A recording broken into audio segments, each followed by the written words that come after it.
Long before the pyramids rose over the Nile, before Greece built its marble temples, and before Rome imagined itself eternal, there were already cities standing in the hot river plains of southern Mesopotamia. They were not large by later standards.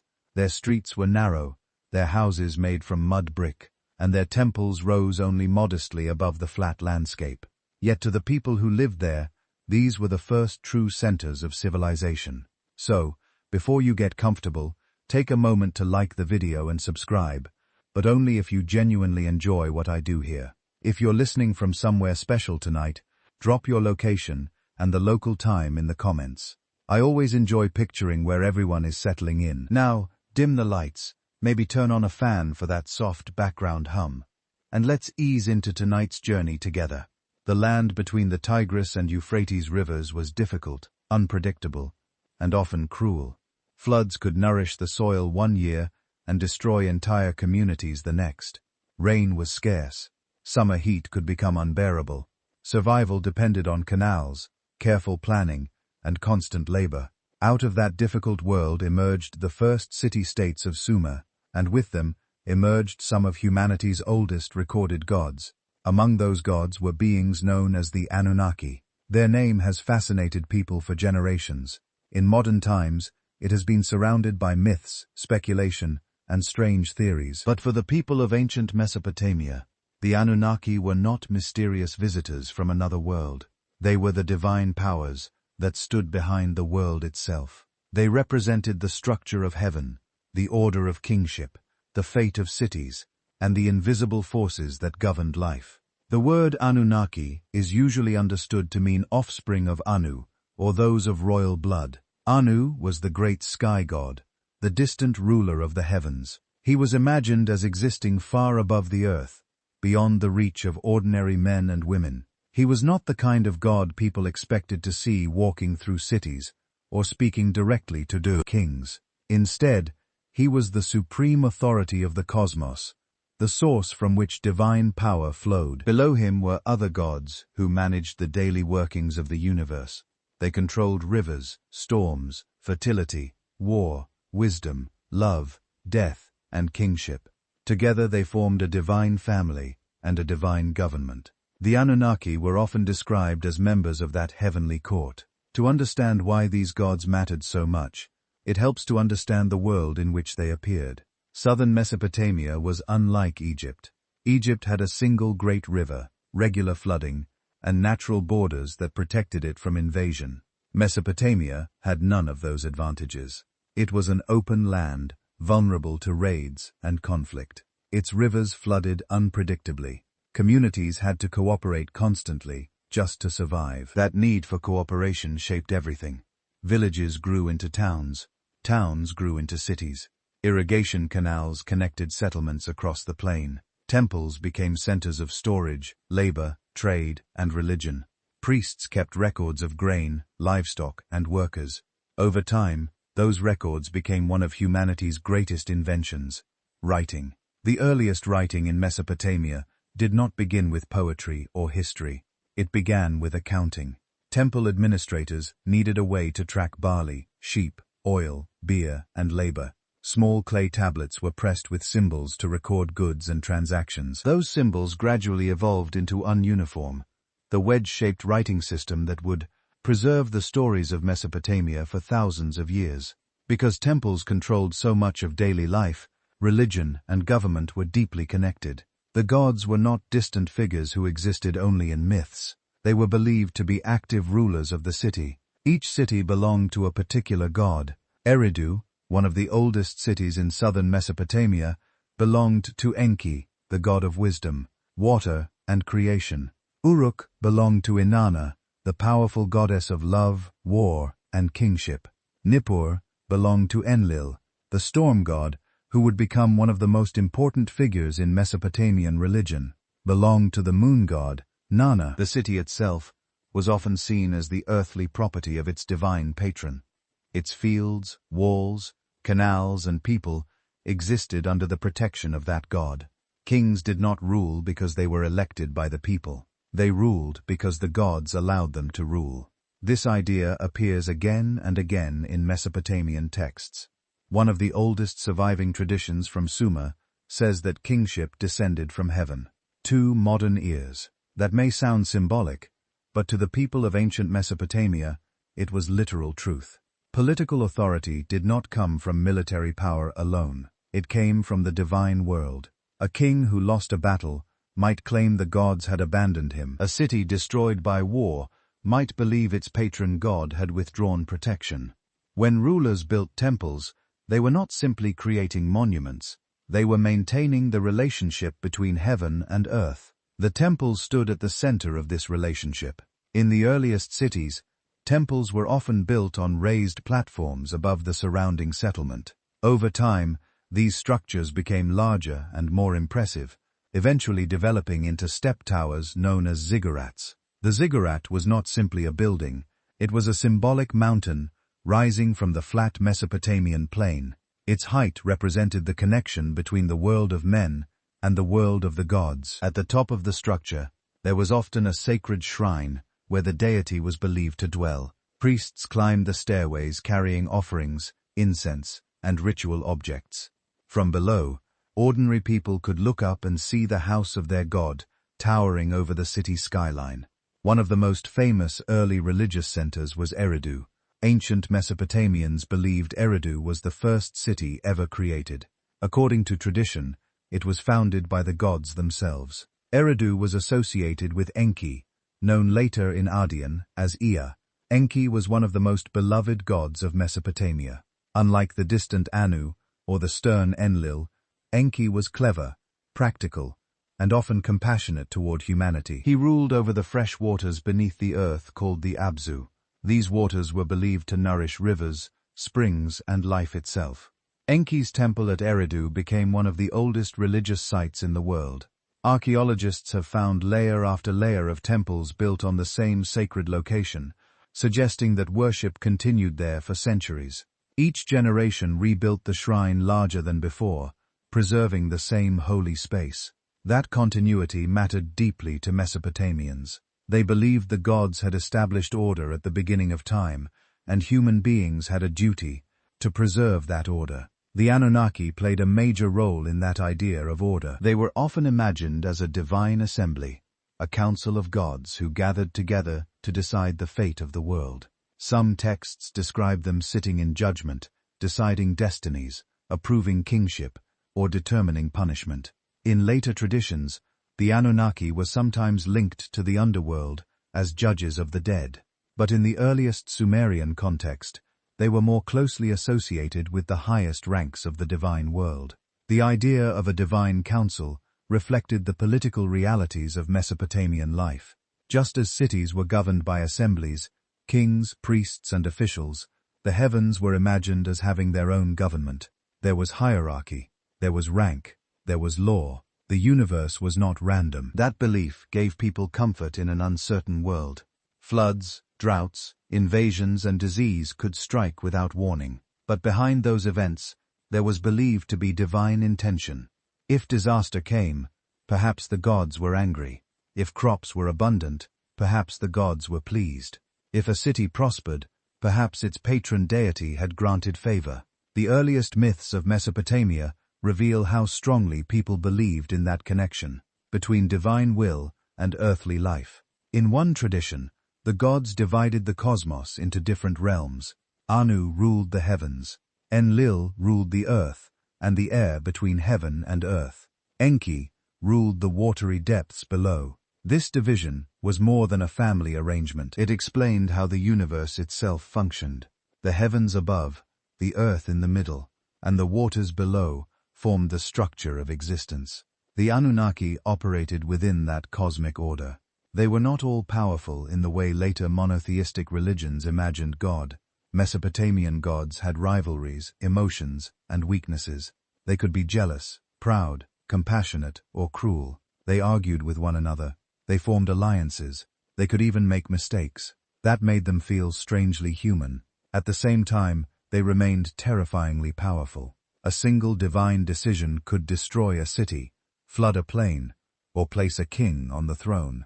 To live in Mesopotamia was to live in constant awareness of that unseen power. People offered food, beer, animals, music, prayers, and incense to maintain divine favor. Priests watched the skies for signs. Divers studied the livers of sacrificed animals. Astronomers observed the stars. Everything in the world could contain a message from the gods. Even the shape of the landscape reinforced this belief. Mesopotamia had few natural mountains, so the ziggurats became artificial mountains, linking earth and heaven.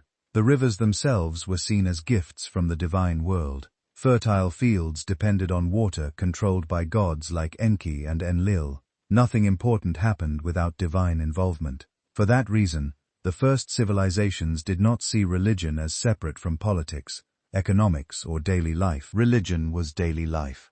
The Anunnaki stood at the center of that world. They represented the invisible order holding civilization together. Without them, there would be no kingship, no law, no harvest, no victory and war, and no explanation for suffering. As Mesopotamian civilization grew larger and more complex, the stories of these gods would grow more complex as well.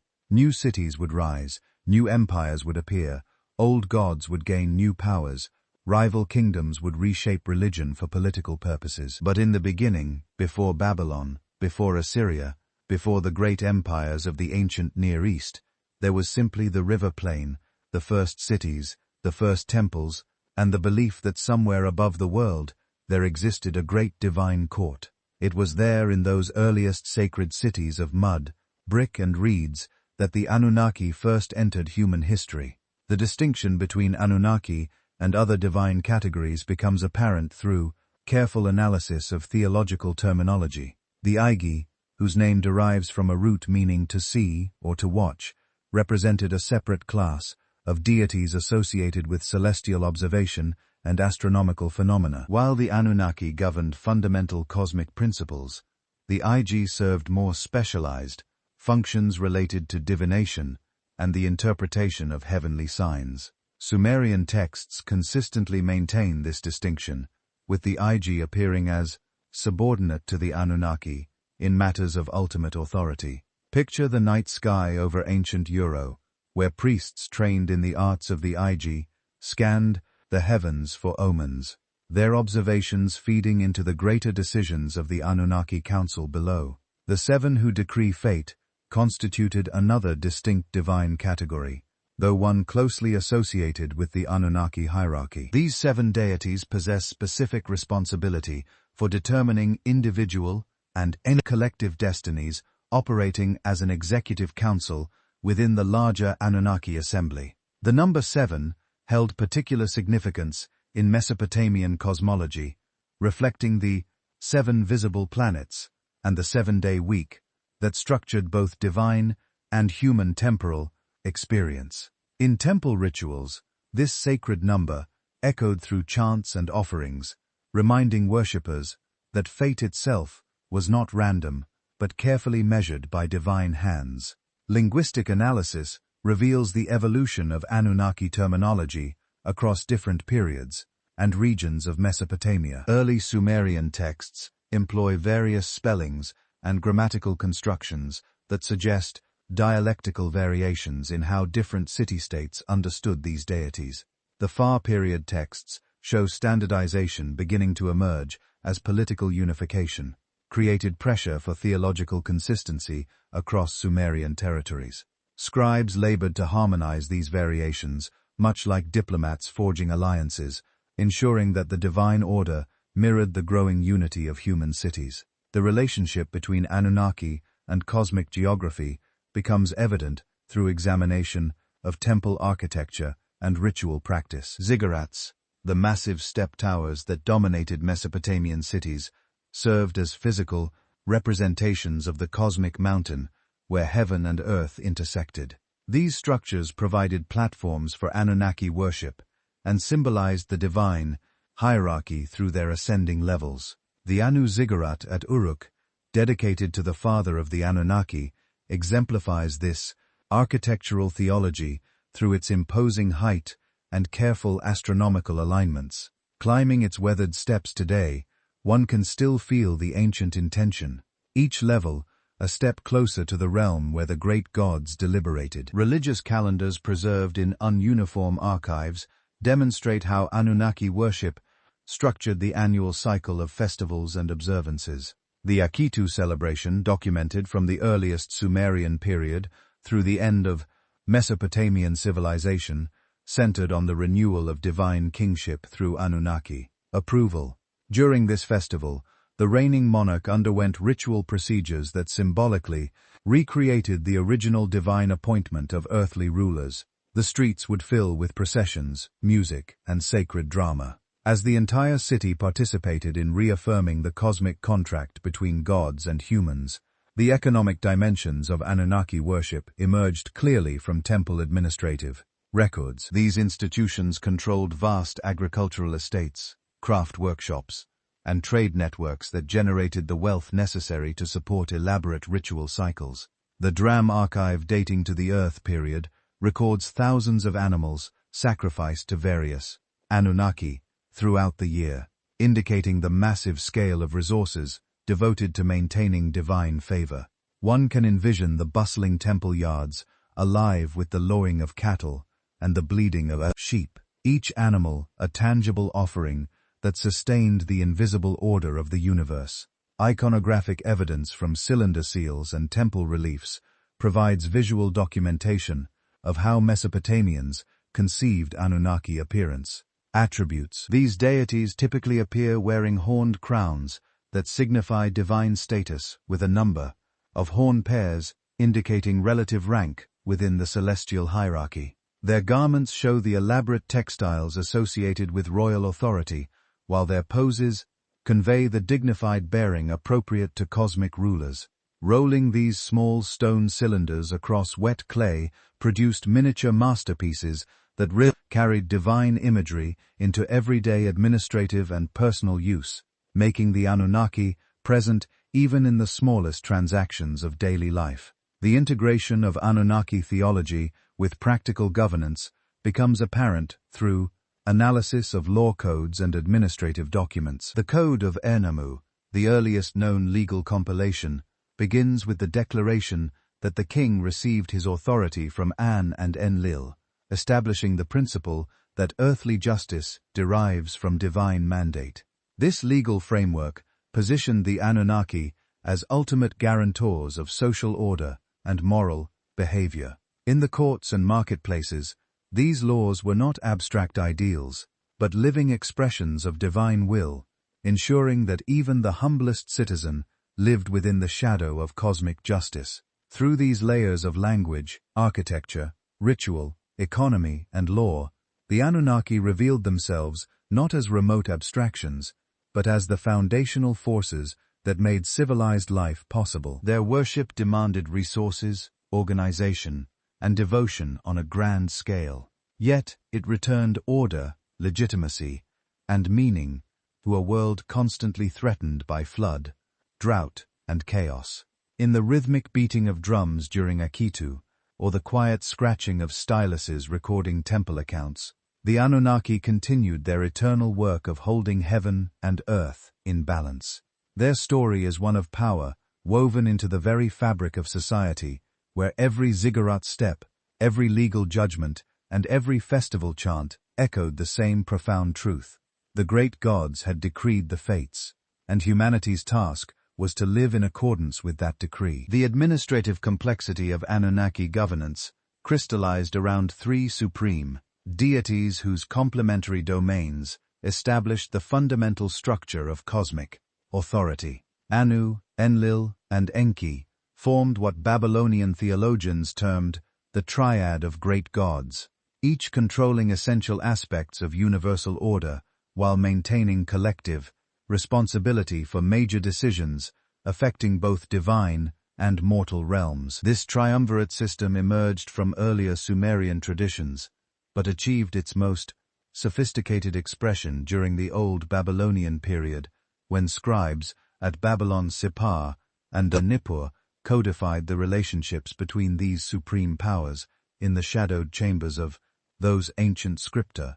One can almost sense the weight of their deliberations, the careful balancing of sky storm and water that kept the universe from unraveling, and position as Skyfather placed him at the apex of divine hierarchy, though his authority operated through delegation rather than direct intervention. Uniform texts consistently describe him as dwelling in the highest heaven, removed from daily administration, but serving as final arbiter in disputes between lesser deities. The Babylonian creation epic, Enuma Elish, portrays Anu as possessing the Anu power, a cosmic force that could be transferred to other gods during moments of crisis. When Tiamat threatened the established order, Anu attempted to confront the primordial chaos goddess, but found his authority insufficient, ultimately passing his power to Marduk for the decisive battle. This narrative demonstrates how new supremacy operated through institutional frameworks, rather than personal combat prowess. Temple records from Uruk reveal the practical manifestations of Anu's authority through elaborate ritual cycles that reinforced his cosmic kingship. The Anu temple complex, rebuilt multiple times throughout Mesopotamian history, featured a distinctive architectural program that emphasized vertical ascension toward the divine realm. Priests ascending the ziggurat's multiple levels symbolically traversed the cosmic hierarchy, with each platform representing a different sphere of divine authority. The temple's sacred marriage chamber at its summit provided the setting for annual rituals that renewed Anu's cosmic sovereignty through union with Inanna, the goddess of love and war. Imagine the hush that fell over Uruk on those sacred nights, the king and priestess enacting a divine drama that bound heaven to earth once more. Enlil's dominion over atmospheric phenomena and terrestrial authority positioned him as the most actively involved member of the divine triad in earthly affairs.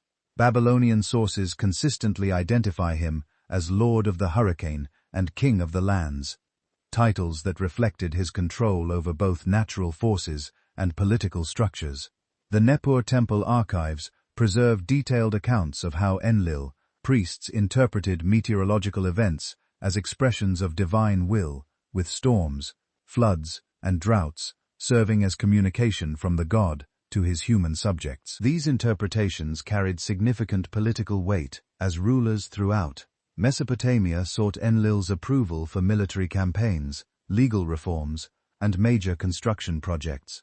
One can almost hear the thunder echoing across the plains as priests scanned the skies, reading Enlil's mood in the gathering clouds, knowing that a single unfavorable omen could topple empires. The Code of Hammurabi provides concrete evidence of Enlil's role in legitimizing royal authority. The Law Code's prologue declares that Anu and Enlil appointed Hammurabi to cause justice to prevail in the land, establishing the legal principle that earthly rulers derive their authority from divine mandate. This concept of divinely sanctioned kingship required constant renewal through ritual.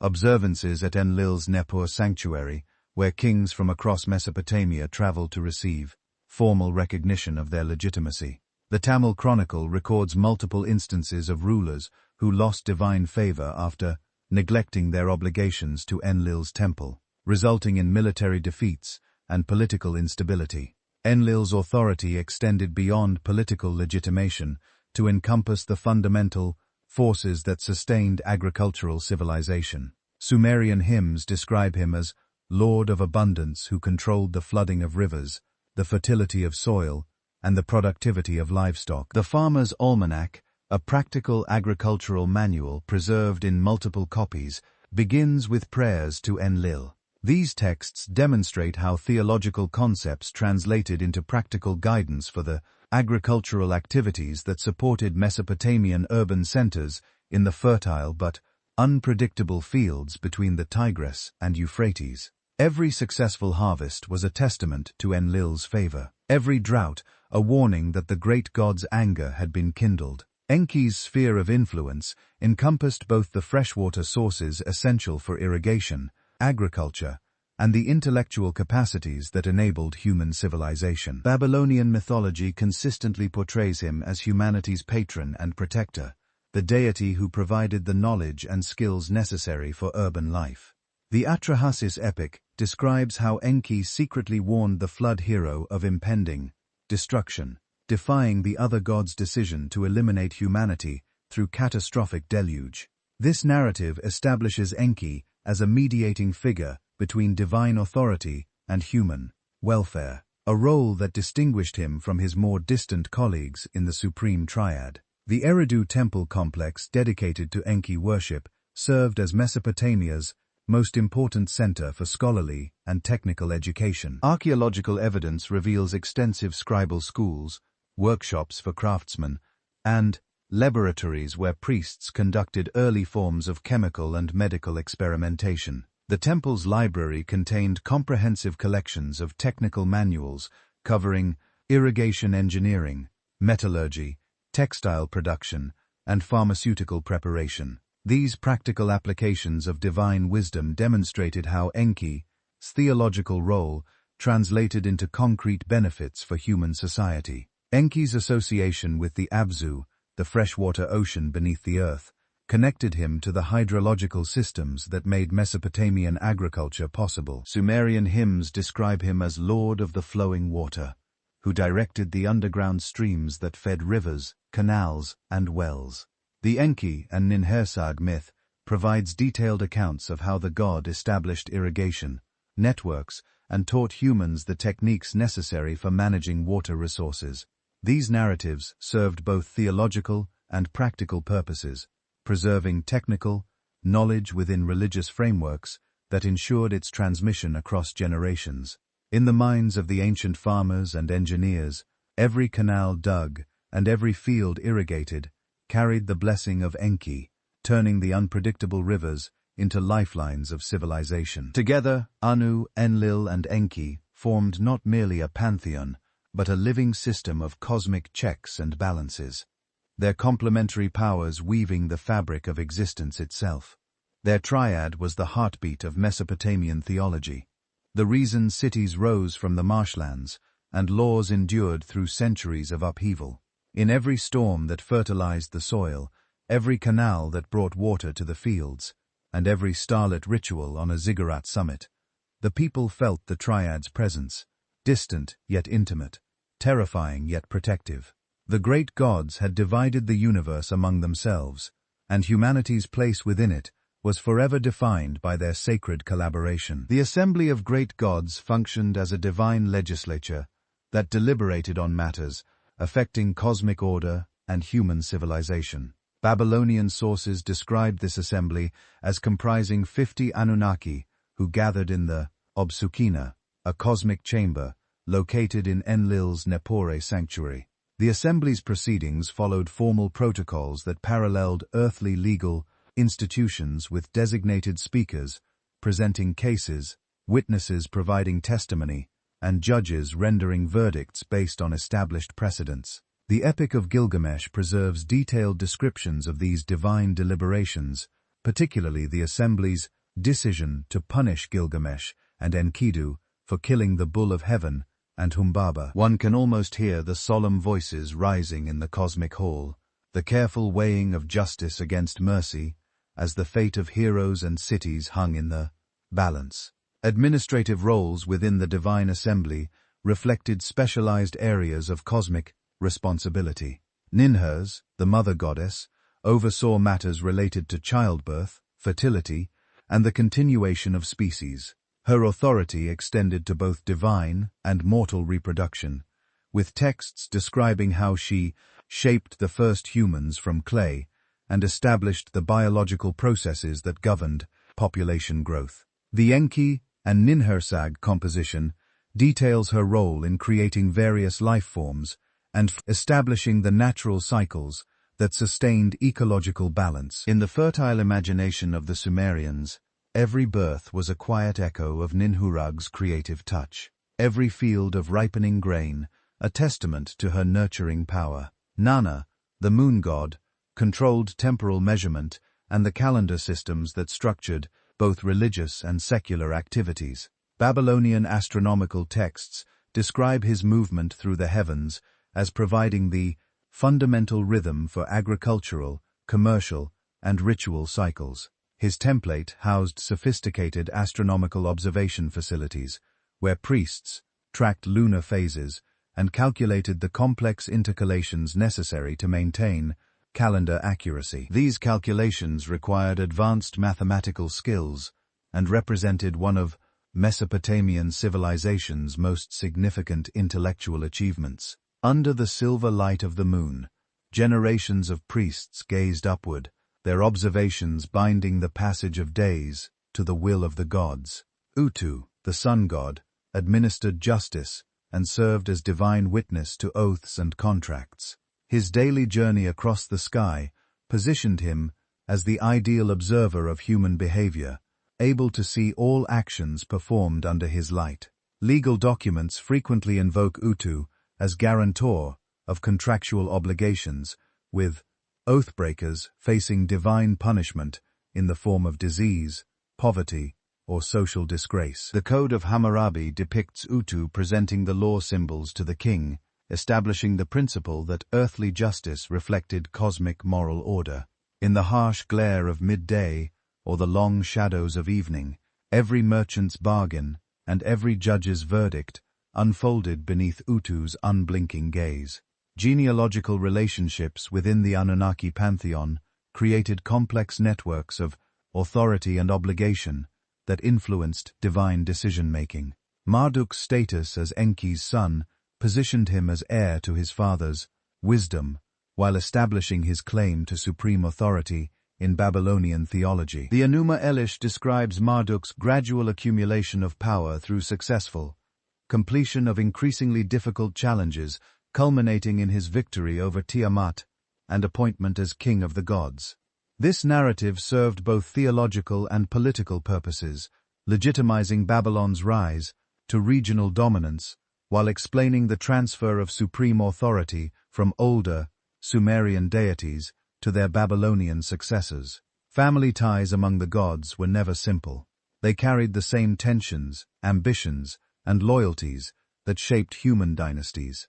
The relationship between Enlil and his sons, Nana and Ninurta, created another significant power block within the divine hierarchy. Nana's control over temporal cycles complemented his father's, Shi's authority over terrestrial affairs, while Ninurta's role as divine warrior provided military support for Enlil's political decisions. The Ninurta myths describe extensive campaigns against various monsters and rebels, with the gods' victories serving to maintain cosmic order against chaotic forces. These narratives emphasize the importance of divine military power in preserving the established hierarchy against internal and external threats. In the epic tales recited in temple courtyards, Ninurta's battles became symbols of courage and order, inspiring kings and warriors alike. Marriage relationships among the Anunnaki created additional bonds that influenced divine politics. Nana's union with Ningal produced Utu and Inanna, creating a lunar-solar dynasty that controlled both temporal measurement and justice administration. Anna's marriage to Dumuzi, though ending tragically with his death and descent to the underworld, established important connections between the celestial gods and the powers governing the realm of the dead. These mythological relationships provided theological explanations for natural phenomena, while creating narrative frameworks that preserved important cultural values. Love, loss, and renewal were through these divine unions, mirroring the cycles of seasons and the hopes of mortal hearts. The concept of divine assembly decision-making processes appears most clearly in epic literature, where major plot developments result from formal deliberations among the gods. The Atrahasis epic describes the assembly's decision to reduce human population through plague, famine, and finally flood. With each measure requiring formal debate and majority approval, Enki's opposition to these measures creates dramatic tension, while illustrating how individual gods could challenge collective decisions through procedural means rather than direct confrontation. The Gilgamesh epic provides another detailed example of divine assembly procedures in its account of the gods' response to Gilgamesh's killing of Hanba and the Bull of Heaven. The assembly must determine appropriate punishment for these acts of defiance against divine authority, with various gods presenting arguments for different penalties. The final decision to condemn Enkidu to death represents a compromise that satisfies demands for justice while avoiding direct confrontation with Gilgamesh's divine protectors.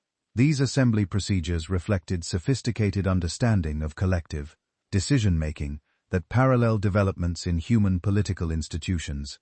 The requirement for formal debate, presentation of evidence, and majority approval created checks against arbitrary divine action while ensuring that major decisions reflected broad consensus among the cosmic powers. This procedural complexity distinguished Mesopotamian theology from simpler systems where supreme deities exercised unconstrained authority over both divine and mortal realms. In the Great Hall of the Obsukina, the Anunnaki did not rule by whim, but by reasoned counsel. Their debates a model for the councils of kings and the assemblies of citizens through the intricate web of roles, genealogies, and deliberative processes. The Anunnaki assembly revealed itself as a living government of the cosmos. Every specialized duty, every familial alliance, and every formal debate contributed to the grand equilibrium that allowed civilization to flourish. The gods were not distant tyrants, but a divine republic whose decisions shaped the rising and falling of rivers, the turning of seasons, and the destinies of nations. Their collective wisdom, forged in solemn council, became the invisible foundation upon which humanity built its first great cities and enduring dreams of order. The theological framework established by the Anunnaki pantheon found its most profound expression in creation narratives that positioned humanity as divinely crafted laborers, designed to serve the gods' earthly needs. The Atrahasis epic, preserved in multiple versions spanning from Old Babylonian to Neo-Assyrian periods, presents the most comprehensive account of humanity's origins within Anunnaki cosmology. This composition, whose title derives from its flood hero's name meaning exceedingly wise, describes how the gods created humans to resolve a divine labor crisis that threatened the stability of cosmic order. The epic's opening passages established the fundamental problem that necessitated human creation. The Igi gods, responsible for maintaining the gods' earthly estates, had grown weary of their endless toil. For 40 years, these lesser deities excavated canals, built temples, and performed the agricultural work necessary to sustain divine civilization. Their rebellion began with work stoppages and protests, escalating to open defiance when they burned their tools and surrounded Enlil, residents in Nippur. The text describes how the Igi carried fire. They filled their tools with fire. Fire to the hoe flamed, the matuk burned, creating a crisis that demanded immediate resolution from the supreme Anunnaki. Enlil's initial response involved summoning the divine assembly to address this unprecedented challenge to cosmic authority. The god's alarm at finding armed rebels at his doorstep reflects the serious nature of a threat posed by divine labor unrest. The assembly deliberations conducted in the Obshukina chamber required careful consideration of how to maintain essential work while addressing legitimate grievances from the Igi. The solution proposed by Enki demonstrated his characteristic wisdom and concern for practical problem-solving. Create a new category of beings specifically designed for labor, thereby freeing the Igi from their burdensome duties while ensuring continued productivity. The actual process of human creation involves sophisticated theological concepts that reveal Mesopotamian understanding of the relationship between divine and mortal existence. Enki's plan required the sacrifice of Wheeler, described as a god who has intelligence, whose blood would provide the essential divine component for human nature. This sacrifice took place during the new moon, when cosmic forces aligned favorably for creation activities. The text specifies that Ninchu, the birth goddess, mixed the slain god's blood with clay to form the basic human substance, with the divine blood providing intelligence and the clay contributing physical form. The creation process involved 14 birth goddesses, each responsible for producing one male and one female human. This multiplication through divine midwifery ensured genetic diversity while establishing the reproductive capacity necessary for human population growth.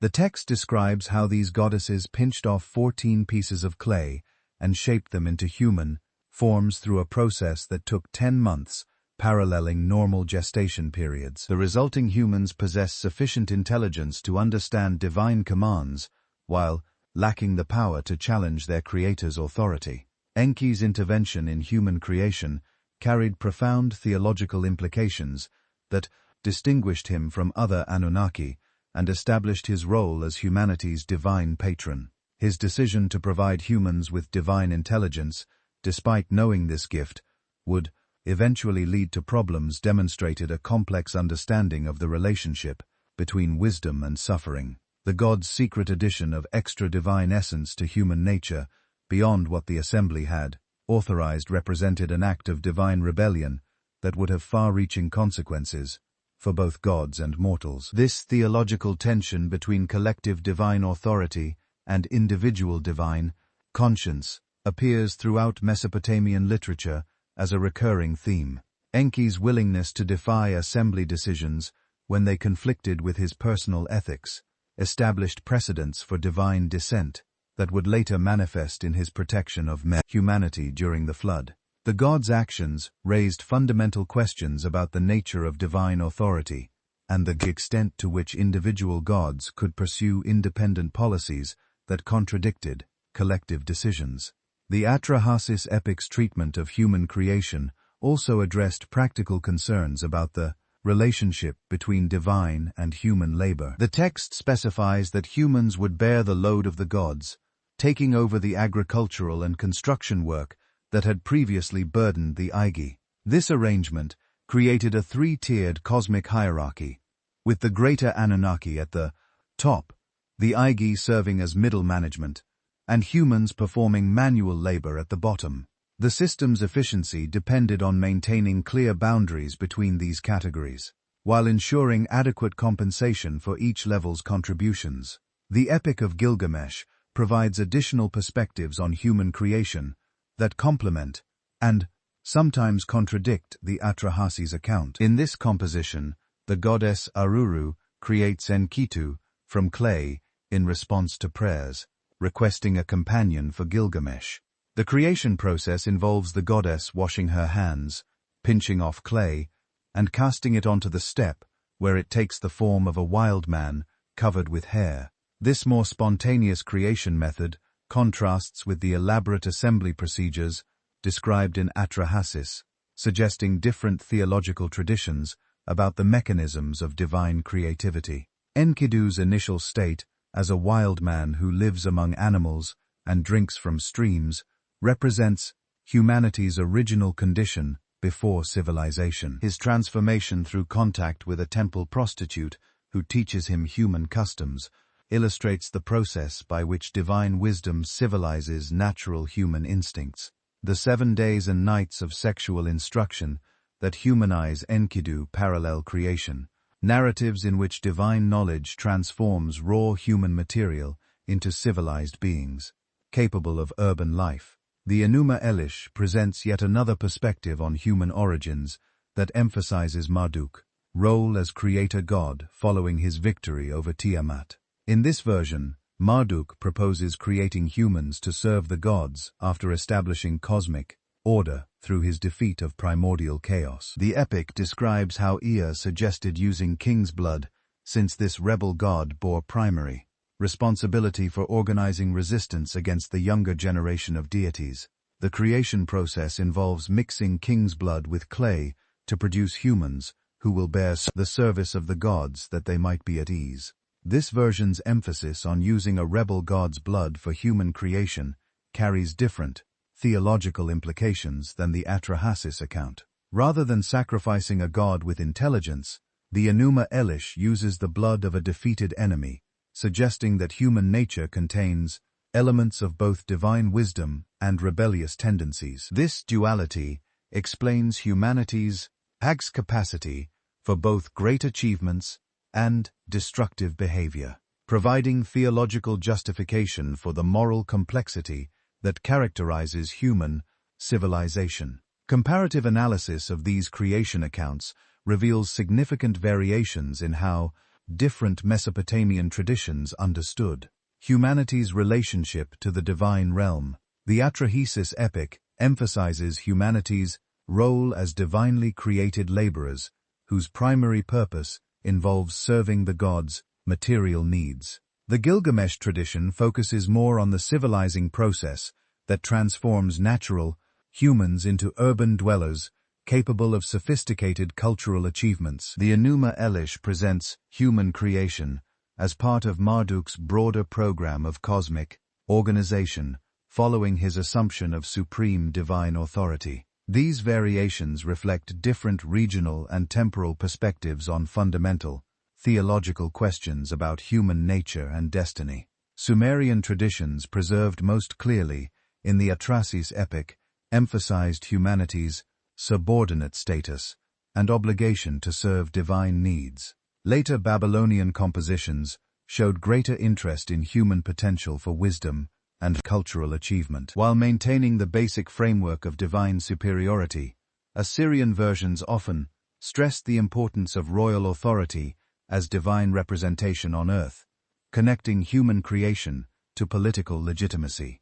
The concept of divine image appears in various forms throughout these creation narratives, though its precise meaning remains subject to theological debate throughout Mesopotamian history. The term Salmu literally means statue or representation, suggesting that humans functioned as physical manifestations of divine presence in the earthly realm.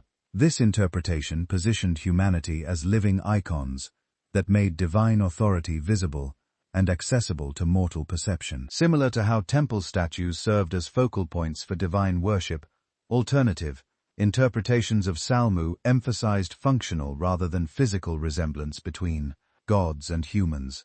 According to this understanding, humans bore divine image through their capacity for rational thought, moral decision-making, and creative activity, rather than through physical appearance. This functional interpretation explained how humans could serve as divine representatives, while remaining clearly subordinate to their creators in power and authority. The theological debate over divine image carried practical implications for how Mesopotamian societies understood human rights and responsibilities. If humans bore divine image through rational capacity, then educational and intellectual development represented religious obligations that honored the gods who provided these gifts. If divine image involved physical resemblance, then proper care for human bodies and respect for human dignity became forms of divine worship that acknowledged the gods' creative power. Legal codes throughout Mesopotamian history reflected these theological concepts through provisions that protected human life and dignity while maintaining clear distinctions between social classes. The Code of Hams graduated penalties for crimes against persons of different social status, demonstrated how divine image concepts interacted with practical social hierarchies. Free citizens received greater protection than slaves, but even slaves possessed certain rights that acknowledge their participation in divine nature through human form. Temple records document elaborate rituals designed to honor the gods for their gift of human creation, while acknowledging humanity's ongoing obligations to divine authority. New Year festivals included ceremonies that symbolically reenacted human creation, with priests molding clay figures while reciting appropriate incantations. These rituals serve both educational and devotional purposes, teaching participants about their origins while reinforcing their obligations to serve divine needs through temple support and moral behavior. The economic implications of creation theology appear clearly in temple administrative documents that detail the vast resources devoted to maintaining divine service. Thousands of workers labored in temple fields, workshops, and construction projects that sustained elaborate ritual cycles honoring the creator gods. These economic arrangements translated theological concepts about human purpose into practical systems that organized large-scale productive activities around religious obligations. Medical texts preserve additional evidence of how creation theology influenced practical understanding of human nature and health. Mesopotamian physicians understood disease as resulting from divine displeasure or demonic interference with the gods' creative work. Treatment protocols typically combine practical remedies with ritual procedures designed to restore proper relationships between patients and their divine creators.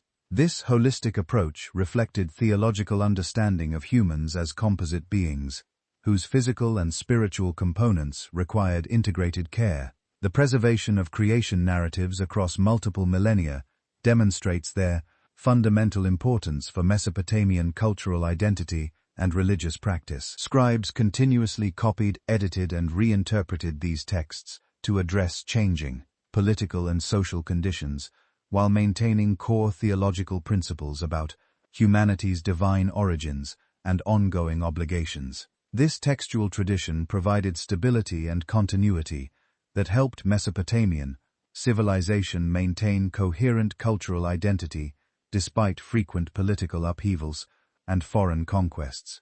The theological tensions inherent in humanity's creation as divine laborers inevitably led to conflicts that would culminate in the most catastrophic decision recorded in Mesopotamian literature: the Anunnaki's collective determination to destroy their human creations through a devastating flood. The Atrahasis epic provides the most detailed account of the circumstances that precipitated this divine judgment, describing how human population growth and cultural development created unforeseen problems that challenged the cosmic order the gods had established.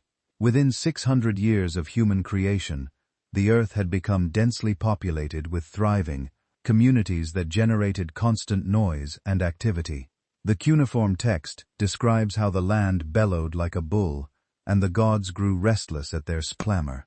This disturbance proved particularly troublesome for Enlil, whose authority over terrestrial affairs made him directly responsible for maintaining order among human populations. The gods' complaints focused not merely on noise levels, but on humanity's increasing independence from direct divine supervision, as growing populations developed their own social institutions and cultural practices that operated with minimal reference to divine authority. Archaeological evidence from sites like Telisan and Choami supports the epic's portrayal of rapid population growth during the 6th millennium BCE, when improved agricultural techniques and irrigation systems enabled larger settlements to sustain themselves throughout seasonal variations.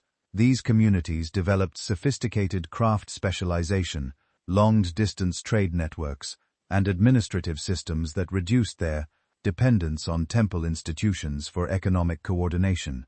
The resulting cultural autonomy represented a significant departure from the original divine plan, which had envisioned humans as docile laborers under direct godly supervision. Enlil's initial attempts to control human population growth involved sending plagues and famines that would reduce numbers to manageable levels without completely eliminating the species. The Atrahasis epic describes 3 successive attempts at population control, each involving different divine agents and methodologies. The first plague, administered through Namar, the plague god, targeted specific age groups and social classes to achieve demographic rebalancing without disrupting essential agricultural production. When this selective approach proved insufficient, Enlil authorized more comprehensive famine conditions that would force human communities to compete for scarce resources. The god's strategy involved manipulating weather patterns and agricultural conditions to create widespread food shortages that would naturally reduce population levels through starvation and conflict. Akkad, the storm god, withheld the seasonal rains that enabled crop growth, while other deities, responsible for fertility and abundance, withdrew their support from human agricultural activities. The resulting famines achieved temporary population reductions, but failed to address the fundamental problem of human cultural independence that concerned Enlil most deeply. Enki's repeated intervention to assist humanity during these crises created mounting tension within the divine assembly and established the theological framework for the flood narrative. The gods' provision of alternative food sources, irrigation techniques, and survival strategies enabled human communities to weather divine punishment more successfully than Enlil had anticipated. These interventions violated the Assembly's collective decisions and represented a form of divine insubordination that challenged the hierarchical authority structure governing Anunnaki relationships. The escalating conflict between Enlil and Enki reflected deeper theological questions about the nature of divine justice and the extent to which individual gods could pursue independent policies that contradicted collective decisions. Enlil's position emphasized the importance of maintaining cosmic order through strict enforcement of divine authority, while Enki, Nastyan suggested that wisdom and compassion should temper the application of divine power. This fundamental disagreement about divine governance would reach its climax in the flood decision and its aftermath. The Assembly's final decision to destroy humanity through flood represented a compromise that addressed Enlil's concerns about human independence while providing a definitive solution to the population problem. The Atrahasis epic describes elaborate deliberations in which various gods presented arguments for different approaches to the human crisis. Some deities supported Enlil's position that complete destruction was necessary to restore proper cosmic order, while others advocated for more moderate measures that would preserve human civilization while addressing legitimate divine concerns. The flood mechanism itself reflected sophisticated understanding of hydraulic engineering and meteorological processes that characterized Mesopotamian civilizations as relationship with its riverine environment.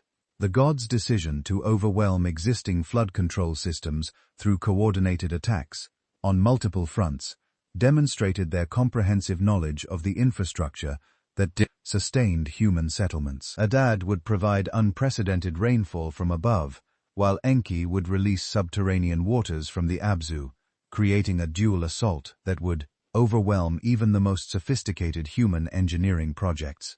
The Assembly's oath of secrecy regarding the flood plan created the dramatic tension that drives the narrative forward and establishes Enki's moral dilemma. The gods swore binding oaths that prevented them from directly warning humans about the impending destruction. But these restrictions applied only to direct communication rather than indirect methods that preserve the letter while violating the spirit of the agreement. Enki's solution involved speaking to the reed wall of Atra, house, rather than to the man himself, a technical compliance with the oath that enabled him to provide essential survival information.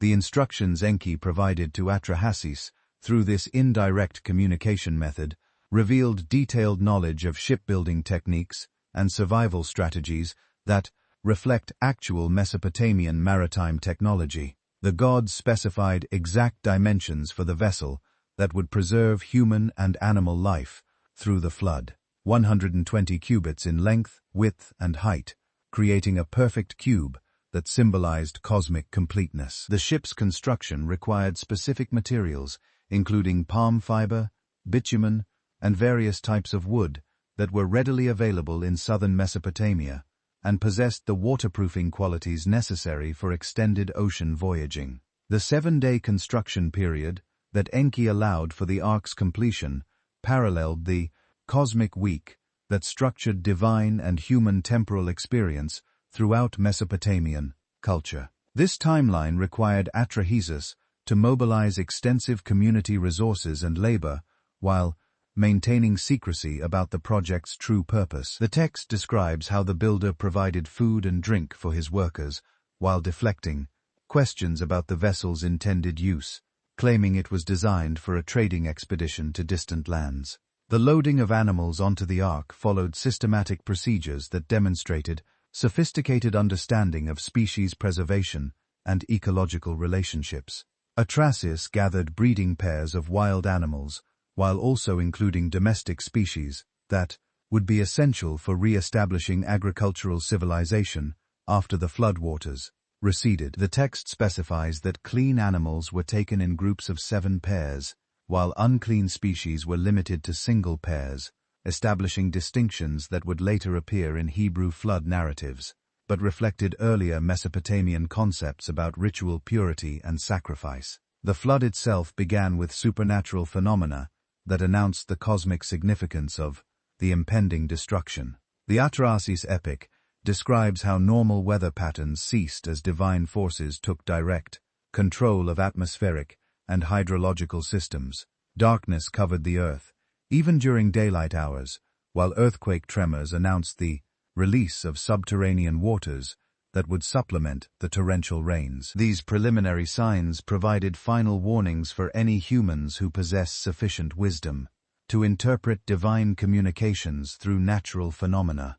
The actual deluge combined multiple water sources in a coordinated assault that overwhelmed all existing flood control infrastructure. Akkad storms provided continuous rainfall that exceeded the capacity of drainage systems, while the Anunnaki collectively opened the fountains of the great deep that released underground water reserves. The Epic of Gilgamesh, parallel account, describes how even the gods were frightened by the flood's intensity, with Ishtar crying out in distress at the destruction of her human worshippers, and the Anunnaki cowering like dogs in the highest heavens. The 7-day duration of the flood proper corresponded to the cosmic week, while providing sufficient time for complete inundation of inhabited areas. The waters rose above the highest mountains, eliminating all terrestrial life except for the carefully preserved specimens aboard Atrahasis' vessel. The text describes how human settlements, temples, and agricultural infrastructure disappeared beneath the expanding waters, erasing millennia of cultural development and technological achievement in a matter of days. The psychological impact of the flood on the divine assembly became apparent as the destruction proceeded beyond what many gods had anticipated or desired. The Gilgamesh version describes Ishtar's regret at supporting the flood decision, while other deities expressed dismay at the complete elimination of the worship and offerings that had sustained divine human relationships.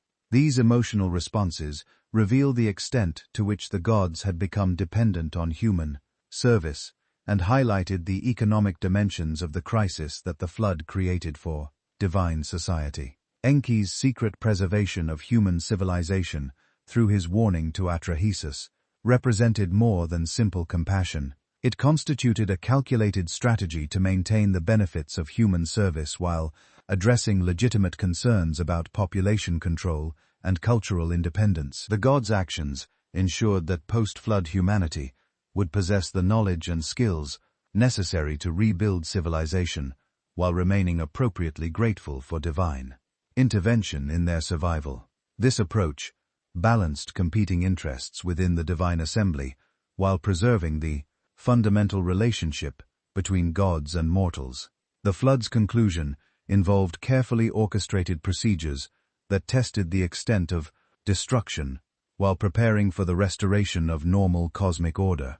Atrahasis released birds at regular intervals to determine when dry land had emerged sufficiently to support renewed habitation. The doves, return with an olive leaf, provided confirmation that vegetation had begun to recover, while the ravens' failure to return indicated that carrion from the flood's victims had been sufficiently dispersed to prevent disease outbreaks. The ark's landing on Mount Na, identified with modern Pir Omar Gudrun in the Zagros Mountains, positioned the flood survivors in highland territory that had remained above the floodwaters and possessed the resources necessary for immediate survival. This location provided access to fresh water, wild game, and materials for constructing temporary shelters.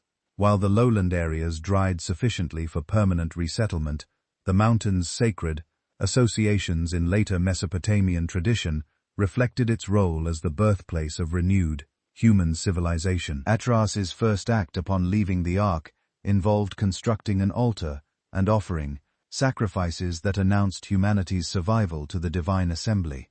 The smoke from these offerings, described as having a sweet savor, attracted the gods who had been deprived of human worship throughout the flood period. The Gilgamesh account describes how the gods gathered like flies around the sacrifice, emphasizing their eagerness to re-establish the economic relationships that human worship provided. The assembly's response to discovering human survival created the final crisis that required resolution through a new covenant between gods and mortals. Enlil's initial rage at learning that his flood plan had been subverted by Enki's intervention threatened to restart the divine conflict that had precipitated the original crisis. The gods' demand for punishment of those responsible for preserving humanity forced the assembly to address fundamental questions about divine authority and the limits of collective decision-making power. Enki's defense of his actions before the divine assembly established precedents for divine dissent that would influence Mesopotamian theology throughout subsequent periods. The god argued that complete human destruction would have eliminated the worship and service that sustained divine civilization, creating problems for the gods themselves that outweighed any benefits from population control. His speech emphasized practical considerations about divine-human economic relationships, while acknowledging the legitimacy of concerns about human independence and cultural development. The Assembly's final resolution involved establishing new parameters for divine-human relationships that addressed the concerns that had led to the flood, while preventing future conflicts of similar magnitude. The gods agreed to impose natural limits on human population growth through increased infant mortality, diseases that would affect specific age groups, and social institutions like celibate priesthood that would reduce reproductive rates. These measures would maintain manageable population levels without requiring periodic, catastrophic interventions that disrupted the stability of both divine and human societies. The Covenant's provisions regarding divine accessibility represented another significant innovation that addressed human cultural independence while maintaining appropriate hierarchical relationships. The gods agreed to communicate their will through established channels including divination, dreams, and prophetic inspiration, rather than through direct intervention that had characterized earlier periods. This arrangement preserved divine authority while allowing human societies to develop their own institutions and cultural practices within parameters acceptable to their divine overseers. The covenant established between the Anunnaki and humanity, following the Great Flood, created the theological foundation for a revolutionary system of urban governance that would define Mesopotamian civilization for over 3 millennia. Rather than maintaining direct oversight of human affairs through periodic divine interventions, the gods established permanent earthly residences within specific city-states, creating a patron deity system that distributed divine authority across the geographical landscape while maintaining hierarchical relationships within the celestial bureaucracy. This decentralized approach to divine governance allowed individual Anunnaki to develop intimate relationships with particular human communities while preserving the collective authority of the divine assembly for matters affecting the broader cosmic order. Enlil's selection of Nippur as his primary earthly residence established the paradigm for divine city patronage that other Anunnaki would follow throughout Sumer and Akkad. The god's choice reflected both practical and theological considerations that would influence urban development patterns across Mesopotamia. Nippur's central location within the alluvial plain provided equal access to all major Sumerian cities, making it an ideal site for a deity whose authority encompassed the entire region. The city's elevation above the surrounding marshlands offered protection from seasonal flooding while maintaining access to the waterways that connected it to other urban centers through an extensive network of canals and rivers. The Akkad temple complex that housed Enlil's earthly residence represented the most sophisticated architectural achievement of early dynastic Mesopotamia, establishing design principles that would influence religious construction throughout the ancient Near East. The temple's massive ziggurat, rising in 7 distinct stages toward the heavens, created a physical representation of the cosmic hierarchy that placed Enlil at the intersection between divine and human realms. Each level of the structure serves specific ritual functions, with priests ascending through increasingly sacred spaces as they approach the gods' private chambers at the summit. Archaeological excavations at Nippur have revealed the extensive infrastructure required to support Enlil's earthly establishment, including residential quarters for hundreds of priests, workshops for producing ritual objects, granaries for storing agricultural offerings, and administrative offices where scribes maintain detailed records of temple operations. The complex employed thousands of workers whose specialized skills sustained elaborate, ritual cycles that reinforced Enlil's authority over both natural phenomena and human political structures. Craftsmen produced the ceremonial weapons, jewelry, and textiles that adorned the god's cult statue, while musicians and singers performed the hymns and liturgies that accompanied daily worship services. The economic scale of Enlil's temple operations dwarfed those of any secular institution in Mesopotamian society, with administrative archives documenting the management of vast agricultural estates, livestock herds, and manufacturing enterprises that generated the wealth necessary to sustain divine service. The Draham archive, dating to the Earth III period, records the delivery of over 100,000 cattle and sheep annually to Enlil's temple for sacrificial purposes, indicating the massive scale of resources devoted to maintaining divine favor. These offerings came from throughout Mesopotamia as rulers from distant cities sent tribute to acknowledge Enlil and supreme authority and seek his blessing for their political and military endeavors. Enki's establishment at Eridu created a contrasting model of divine city patronage that emphasized wisdom, craftsmanship, and the technical knowledge essential for urban civilization. The god's temple complex included extensive educational facilities where scribes learned the cuneiform writing system, mathematicians developed computational techniques for architectural and astronomical calculations, and engineers studied the hydraulic principles that enabled irrigation, agriculture. These scholarly activities positioned Eridu as Mesopotamia's premier center for intellectual development, attracting students from across the region who sought training in the specialized skills that sustained urban society. The Abzu temple's unique architectural features reflected Enki's association with freshwater sources, his role as patron of the crafts that transformed raw materials into useful products. The temple's foundation extended below ground level to create a symbolic connection with the underground waters that fed Mesopotamia's rivers and canals. While its workshops produced the finest examples of metalwork, textile production, and ceramic manufacture found anywhere in the ancient world. Master craftsmen working under divine patronage developed innovative techniques that advanced technological capabilities while creating objects of extraordinary beauty and utility. Enki's priests maintained detailed records of technical procedures and scientific observations that constituted Mesopotamia's earliest systematic approach to empirical knowledge. Medical texts preserved in the temple library documented surgical procedures, pharmaceutical preparations, and diagnostic techniques that represented sophisticated understanding of human anatomy and disease processes. Mathematical tablets recorded computational methods for calculating areas, volumes, and astronomical cycles that enabled accurate calendaring and architectural planning. These scholarly achievements demonstrated how divine patronage could foster intellectual development that benefited both religious and secular aspects of human civilization.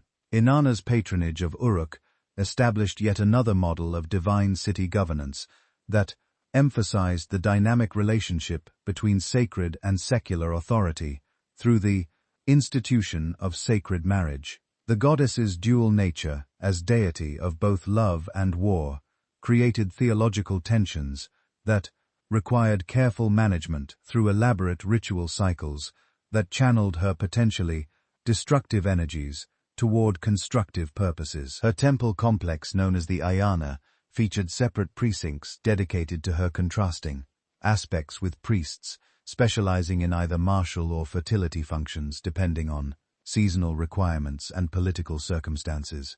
The sacred marriage ceremony that annually renewed Inanna's relationship with the reigning King of Europe represented the most sophisticated expression of divine human political integration achieved in Mesopotamian civilization. This ritual, known as Hieros Gamos, involved the king assuming the role of Dumuzi, Inanna's mythological consort, in a ceremonial union that symbolically transferred divine authority to earthly rulership, while ensuring the goddess's continued support for the city's prosperity and military success. The ceremony required months of preparation, involving purification rituals, costume preparation, and rehearsals that transformed the king from a mortal ruler into a temporary embodiment of divine power. The architectural setting for the sacred marriage reflected the ceremony's cosmic significance through careful attention to astronomical alignments and symbolic decoration that connected earthly events to celestial patterns. The temple's marriage chamber, located at the ziggurat summit, featured elaborate furnishings, including a golden bed, precious textiles, and ritual objects that had been consecrated through preliminary ceremonies involving the entire population of Uruk. The chamber's windows are lined with specific stellar configurations that marked the optimal timing for the ritual's performance, demonstrating sophisticated understanding of astronomical cycles and their relationship to agricultural and political activities. The economic implications of the sacred marriage extended far beyond its religious significance to encompass comprehensive systems of resource distribution and social organization that integrated divine worship with practical governance. The ceremony's successful completion ensured Inanna's blessing for the coming agricultural year, with the goddess's favor manifesting through abundant harvests, successful military campaigns, and prosperous trade relationships with neighboring cities.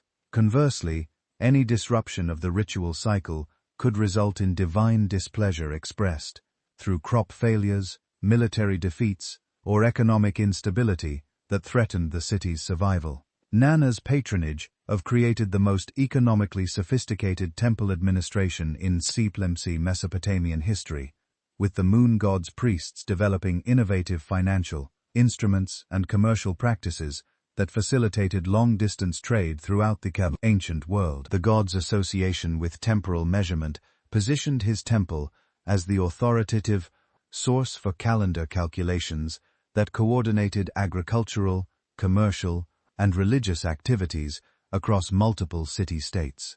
Merchants throughout Mesopotamia synchronized their trading expeditions with lunar cycles, calculated by Nanna's priests, while farmers planing and harvesting schedules according to calendars distributed from the temple complex.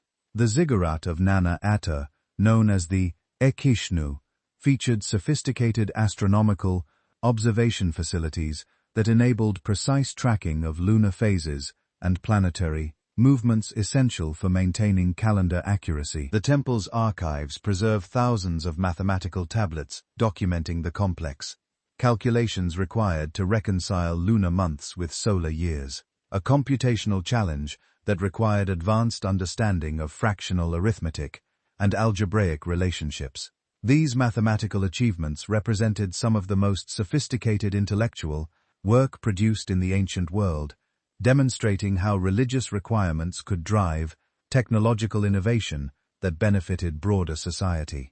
The priesthood hierarchies that developed within each city's patron temple reflected the specialized knowledge and administrative skills required to maintain divine service while managing vast economic enterprises. At Nippur, Enlil's high priest, known as the En, served as the god's primary earthly representative, with authority over religious, political, and economic affairs that affected the entire Sumerian confederation.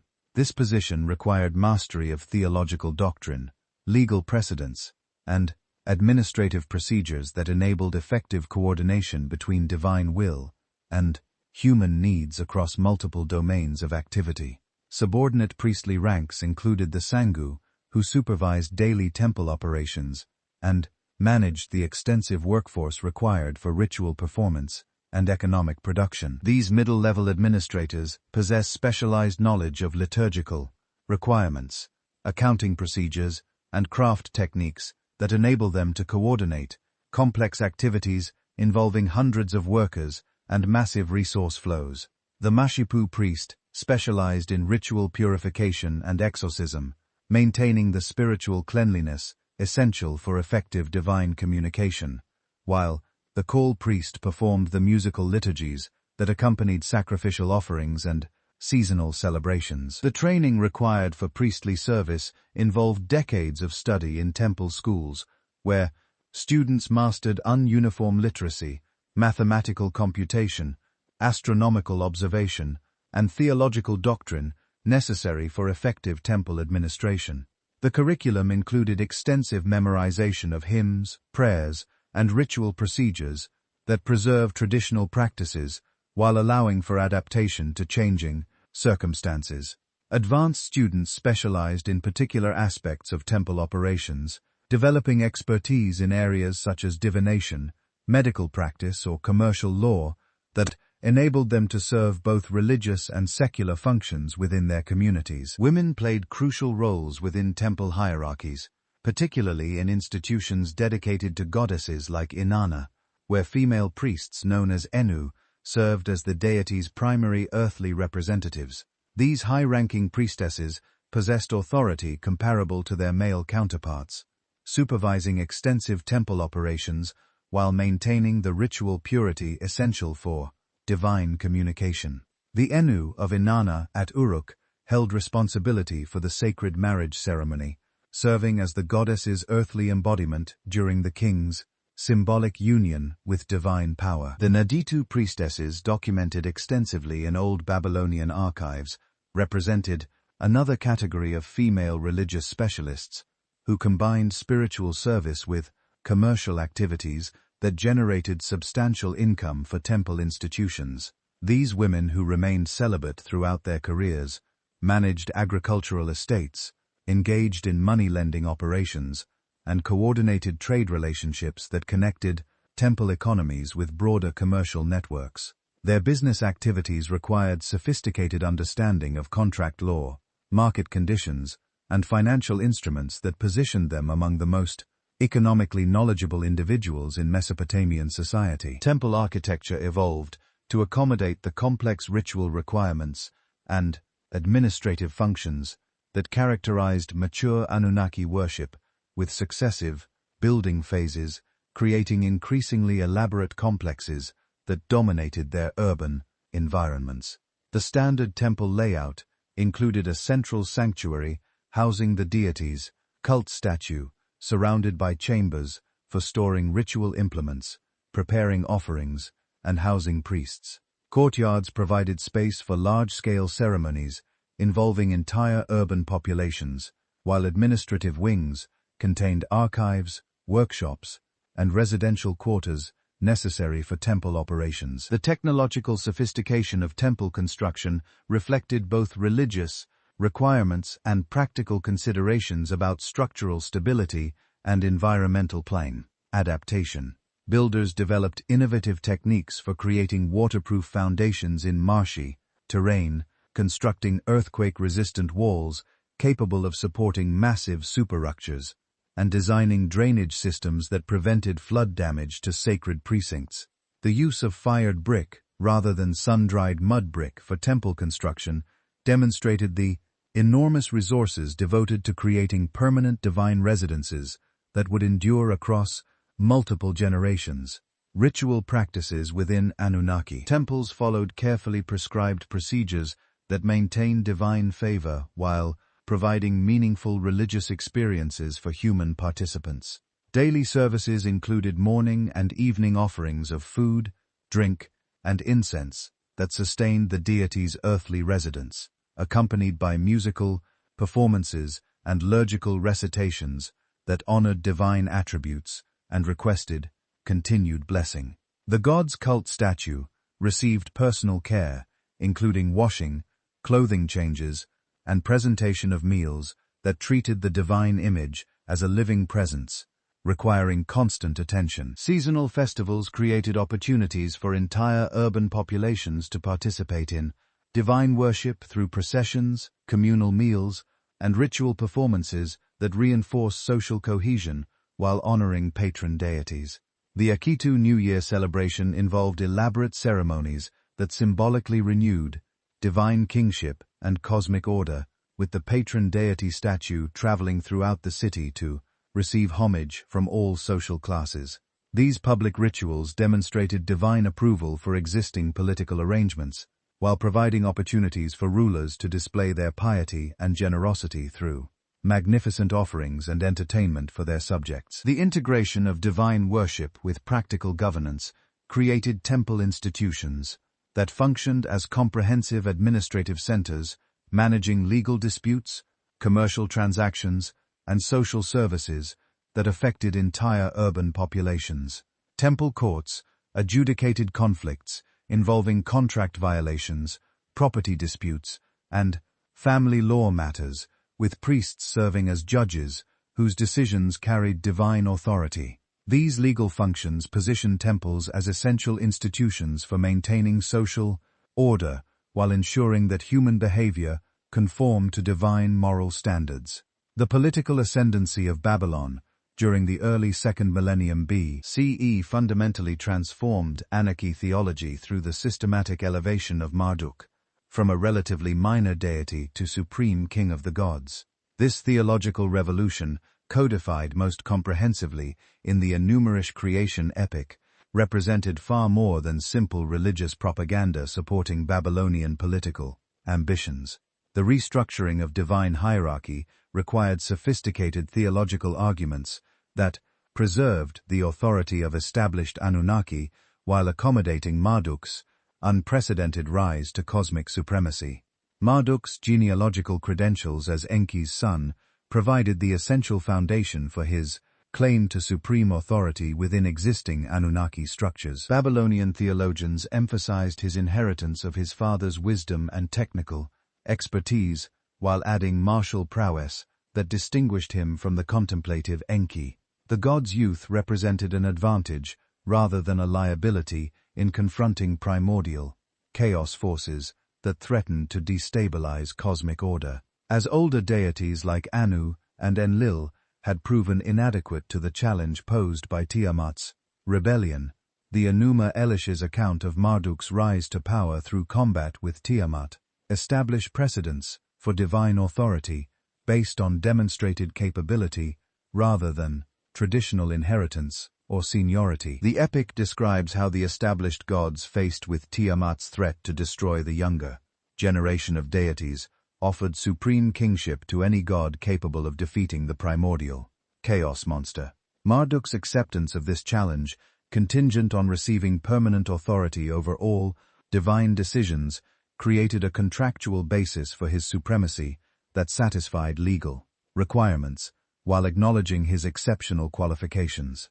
The weapons and powers that Marduk assembled for his confrontation with Tiamat reflected Babylonian understanding of the technological and organizational capabilities required for effective governance. The god's bow, described as creating lightning when drawn, represented mastery over atmospheric phenomena previously associated with Enlil's authority.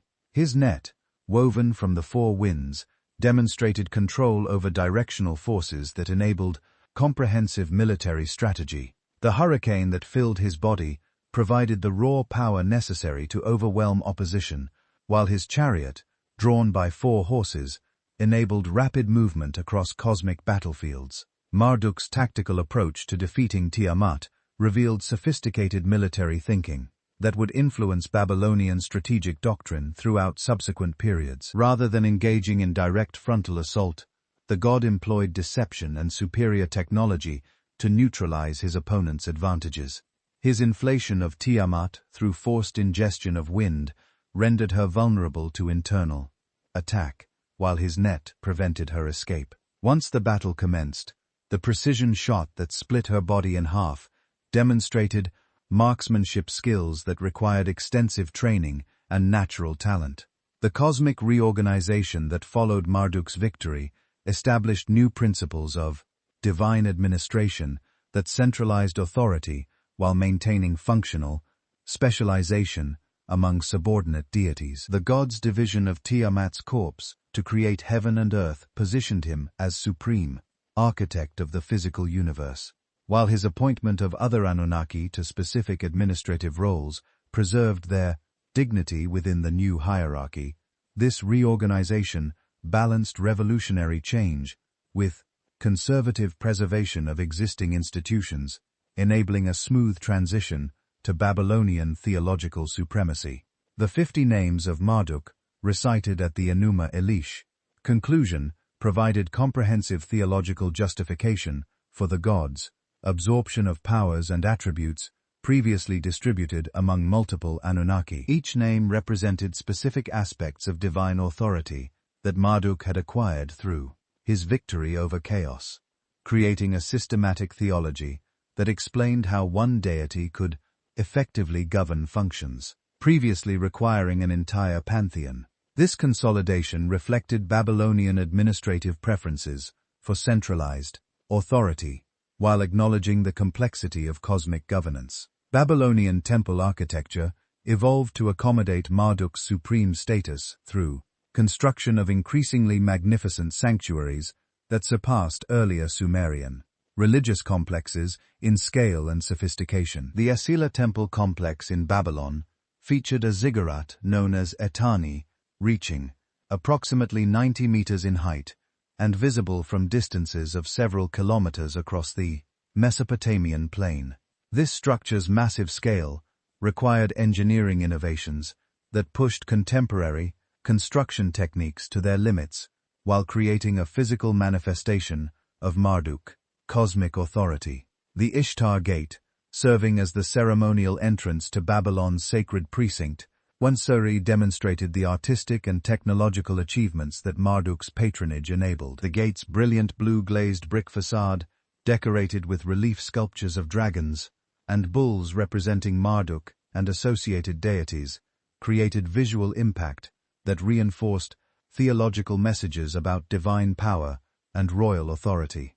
The processional way leading to the gate featured similar decorative programs that transformed routine religious processions into spectacular displays of divine and earthly magnificence. The Akitu festival, celebrated annually in Babylon, represented the most elaborate religious ceremony developed in Mesopotamian civilization, requiring 11 days of complex rituals that renewed both divine kingship and earthly royal authority. The festival's centerpiece involved Marduk's symbolic reenactment of his victory over Tiamat through ritual combat performed by priests wearing appropriate costumes and masks.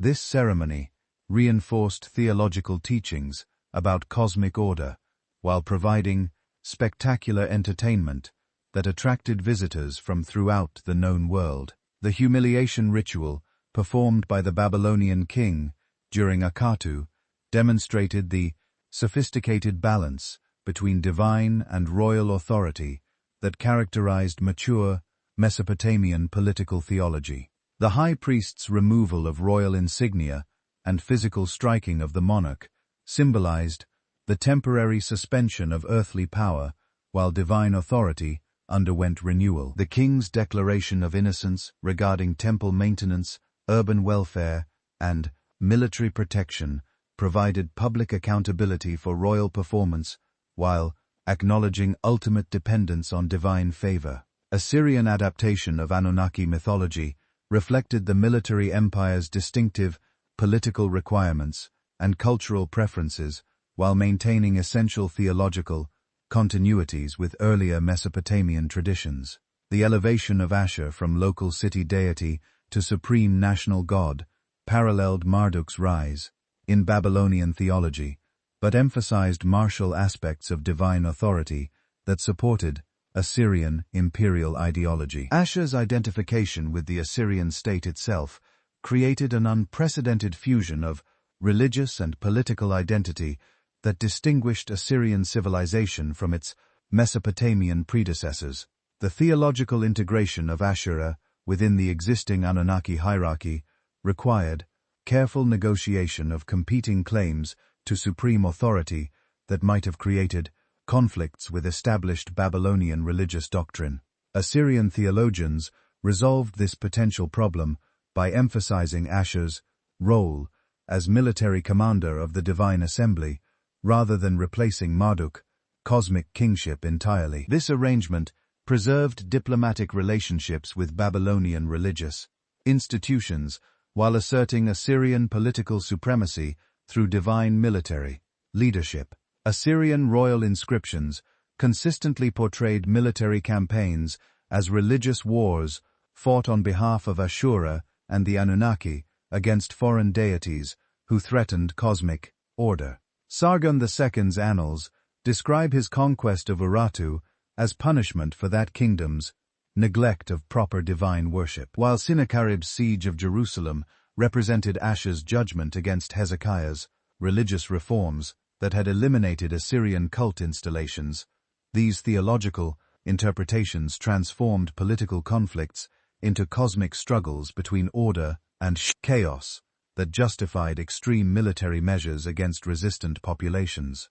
The Assyrian royal library at Nineveh, assembled primarily during Ashurbanipal's reign in the 7th century B.C.E., preserved the most comprehensive collection of Anunnaki literature ever assembled in the ancient world. The library's systematic acquisition program gathered texts from temples and scribal schools throughout Mesopotamia, creating a scholarly resource that enabled comparative analysis of different regional traditions regarding divine mythology and ritual practice.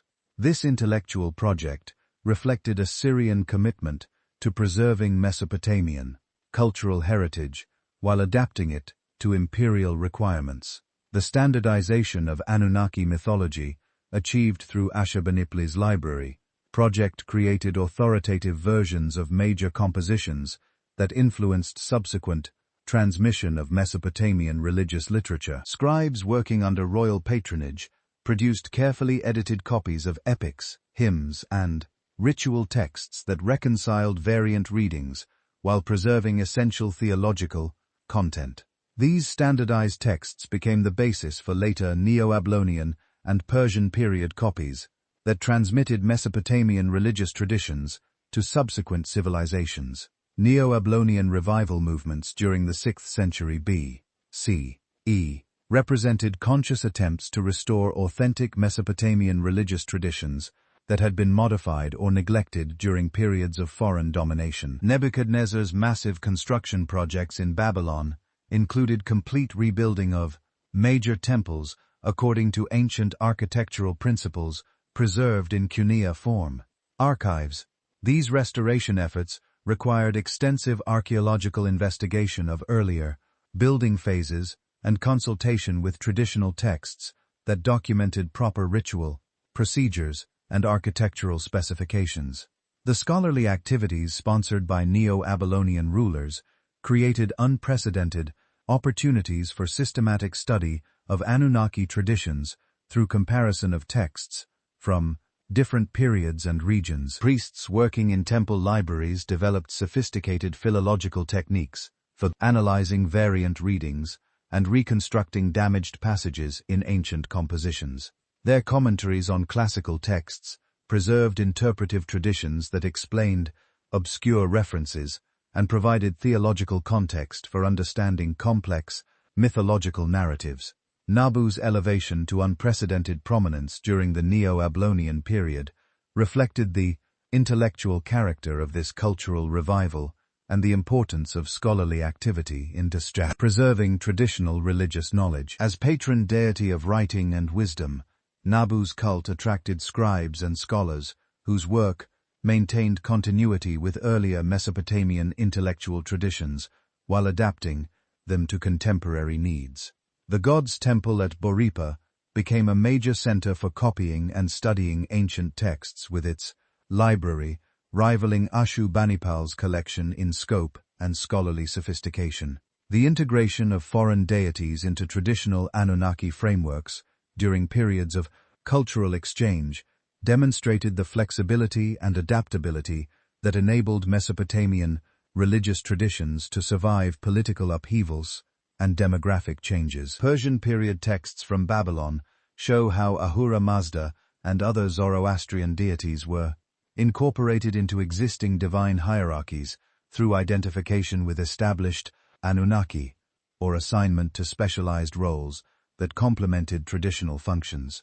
This theological accommodation enabled Persian administrators to maintain legitimacy while respecting local religious sensibilities. Greek influence during the Susid period created additional challenges and opportunities for Anunnaki theological development, as Mesopotamian scholars encountered Hellenistic, philosophical concepts and mythological traditions. The identification of Marduk with Zeus and Nu with Apollo reflected systematic attempts to create theological bridges between different cultural traditions while preserving essential Mesopotamian religious content. These syncretistic developments influenced both Greek understanding of Near Eastern religion and Mesopotamian adaptation to Hellenistic cultural contexts. The astronomical interests that characterized late Mesopotamian scholarship created new, interpretive frameworks for understanding Anunnaki mythology through celestial observations and mathematical analysis. Babylonian astronomers identified individual deities with specific stars and planetary movements, creating systematic correspondences between mythological narratives and observable celestial phenomena.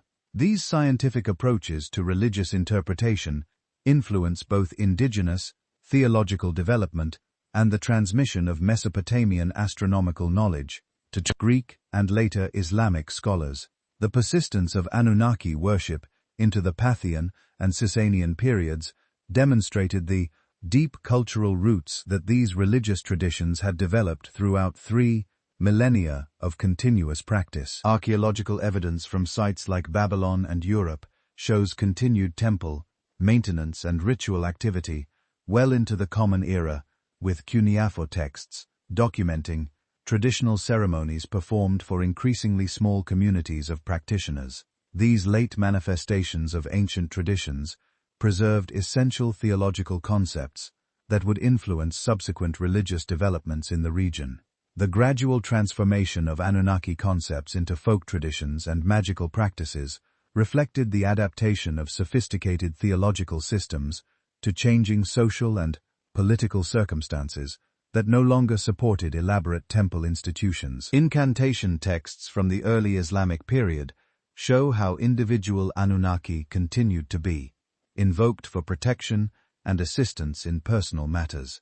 Though their cosmic authority had been superseded by monotheistic religious systems, these survivals demonstrate the enduring appeal of Mesopotamian religious concepts and their influence on subsequent cultural developments throughout the Near East and beyond.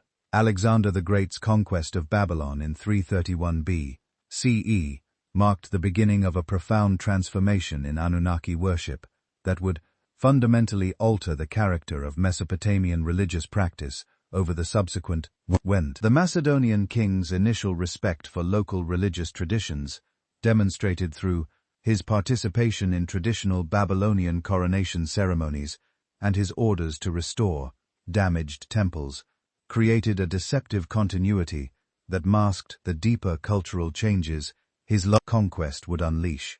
The young conqueror's death in Babylon 8 years later, possibly in the very palace where Nebuchadnezzar had once ruled, symbolically marked the end of purely Mesopotamian control over the religious traditions that had shaped the region for 3 millennia. The Susid dynasty's establishment of Greek administrative systems throughout their vast empire created unprecedented challenges for traditional Anunnaki worship, as holistic, bureaucratic structures operated according to fundamentally different principles than the temple-centered governance that had characterized earlier Mesopotamian civilization.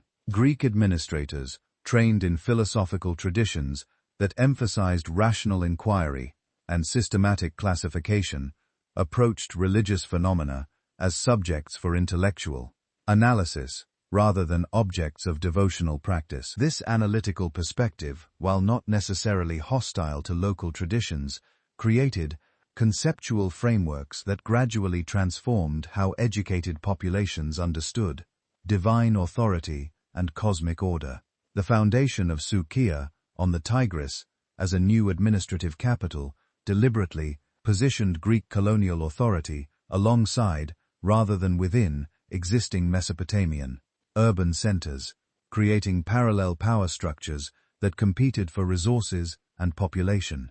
The new city's Greek theater, gymnasium, and agora provided alternative social institutions that attracted ambitious Mesopotamians seeking advancement within Hellenistic administrative hierarchies. These secular civic spaces offered cultural experiences that rivaled traditional temple festivals in their ability to create community, identity, and social cohesion, gradually reducing the exclusive authority that religious institutions had previously exercised over urban life. The intellectual ferment created by contact between Greek philosophical traditions and Mesopotamian theological scholarship produced remarkable synthetic developments that preserved essential Anunnaki concepts while adapting them to Hellenistic cultural contexts.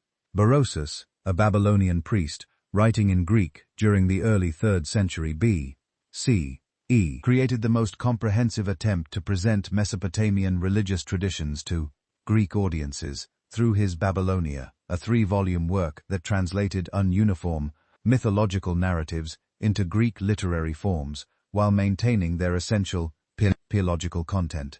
His account of the Anunnaki as divine beings who descended from heaven to teach humanity the arts of civilization resonated with Greek traditions about culture, heroes, and divine benefactors, creating conceptual bridges between different mythological systems. The identification of individual Anunnaki with Greek deities represented a systematic theological project that required careful analysis of divine attributes and functions to establish meaningful correspondences between different religious traditions. Marduk's identification with Zeus reflected obvious parallels in their roles as supreme kings of their respective pantheons. While both deities' associations with storm phenomena and royal authority provided additional points of connection, however, this identification also transformed understanding of Marduk's character by emphasizing his role as cosmic ruler, while de-emphasizing the complex theological relationships with other Anunnaki that had characterized traditional Babylonian religious thought. Nabu's equation with Apollo created particularly productive synthetic possibilities, as both deities governed intellectual activities, including writing, prophecy, and artistic inspiration. The Greek gods, as association with the Delphic oracle, provided a familiar framework for understanding Nimub's role in divination, while his patronage of poetry and music resonated with the Mesopotamian deities' connection to scholarly and scribal activities. Hellenistic period texts from Babylon show how this identification enabled Greek-educated Mesopotamians to participate in both cultural traditions simultaneously, invoking Apollo Nabu in context that required both Greek literary sophistication and traditional Mesopotamian religious authority. The syncretistic developments that emerged in multicultural Hellenistic cities created unprecedented religious innovations that combined Anunnaki theology with Greek philosophical concepts and Egyptian magical practices. The city of Dura Europos, on the Euphrates, founded by Seleucus I around 300 BCE, provides archaeological evidence for this religious creativity through temple complexes that housed multiple traditions within shared architectural spaces. The site's Mesopotamian temple featured traditional Babylonian religious art alongside Greek-style sculptures and inscriptions, while ritual deposits included objects reflecting Egyptian, Persian, and Arabian religious influences. The transformation of Anunnaki worship in Hellenistic urban contexts involved significant changes in ritual practice that reflected new social realities and cultural preferences. Traditional temple festivals that had previously involved entire urban populations became more specialized events that attracted primarily those families maintaining ancestral connections to Mesopotamian religious traditions. The elaborate processions and public ceremonies that had once demonstrated divine authority to mixed populations were replaced by more intimate gatherings that emphasized community, identity, and cultural preservation rather than cosmic governance. The role of Babylonian astronomers in preserving Anunnaki mythological traditions became crucial during this period of cultural transition, as their scientific expertise provided them with unique authority that transcended political and religious boundaries. The astronomical diaries maintained by temple scholars documented celestial observations with unprecedented precision, while preserving traditional associations between planetary movements and divine activities. These scientific records enabled Babylonian astronomers to maintain their professional status within Hellenistic intellectual circles, while continuing to serve traditional religious functions within their local communities. The mathematical sophistication achieved by Babylonian astronomers during the Susid period represented the culmination of millennia of scholarly development that had been fostered by temple institutions dedicated to Anunnaki worship. The development of sophisticated predictive models for planetary motion required computational techniques that surpassed contemporary Greek mathematical capabilities, earning them recognition throughout the Hellenistic world as the foremost authorities on celestial phenomena. This scientific reputation enabled them to preserve and transmit traditional mythological interpretations of astronomical events to audiences that might otherwise have dismissed Mesopotamian religious concepts as primitive superstition. The Babylonian astronomer Kadinu, working during the 4th century B.C.E., exemplified this synthesis of scientific rigor with traditional religious knowledge through his development of mathematical models that could predict lunar eclipses with remarkable accuracy, while maintaining traditional interpretations of these events as manifestations of divine displeasure or cosmic conflict. His computational methods, preserved in cuneiform for mathematical texts, influenced both Hellenistic astronomical theory and traditional Mesopotamian divination practices, demonstrating how scientific innovation could serve both secular and religious purposes simultaneously. The gradual transformation of Anunnaki from active deities governing cosmic affairs to astrological and magical figures reflected broader cultural changes that reduced the political authority of traditional religious institutions while preserving their specialized knowledge for private consultation. Hellenistic period magical papyri from Egypt contain numerous invocations of Mesopotamian deities, but these texts treat the Anunnaki as powerful spirits available for individual magical manipulation, rather than as cosmic rulers whose authority shaped political and natural events. This transformation preserved the names and basic attributes of traditional deities, while fundamentally altering their theological significance and social function. The development of personal horoscopic astrology during the Hellenistic period created new context for Anunnaki influence that emphasized individual destiny rather than collective cosmic governance. Babylonian astronomers adapted their traditional knowledge of planetary deity associations to create personalized predictions based on birth dates and celestial configurations, transforming cosmic theology into practical guidance for private decision-making. This individualization of divine influence reflected broader Hellenistic cultural trends that emphasize personal achievement and private religious experience over communal identity and public ritual observance. The magical traditions that emerged from this transformation treated individual Anunnaki as specialized supernatural agents whose powers could be accessed through appropriate ritual, procedures, and incantations. Marduk's authority over cosmic order made him particularly valuable for magical practices designed to impose control over chaotic situations, while Enki's association with wisdom and technical knowledge attracted practitioners seeking solutions to complex practical problems. These magical applications preserved detailed knowledge of traditional divine attributes while adapting them to serve individual rather than communal needs. The persistence of cuneiform literacy among specialized scholarly communities enabled the continued copying and study of traditional Anunnaki texts long after Aramaic and Greek had become the dominant languages for most administrative and commercial purposes.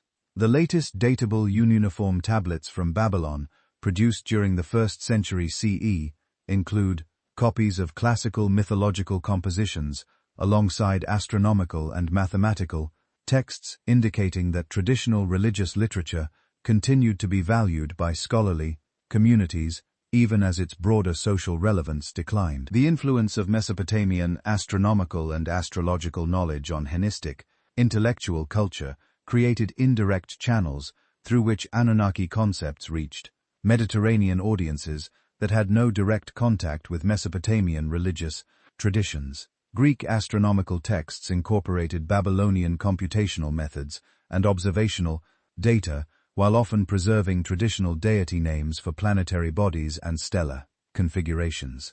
This scientific transmission ensured that Anunnaki nomenclature and basic mythological associations would influence Western astronomical and astrological traditions for centuries after the collapse of Mesopotamian temple institutions. The Jewish communities that remained in Mesopotamia following the Babylonian exile developed complex relationships with traditional Anunnaki worship that involved both rejection of polytheistic theology and adaptation of Mesopotamian religious concepts to monotheistic frameworks.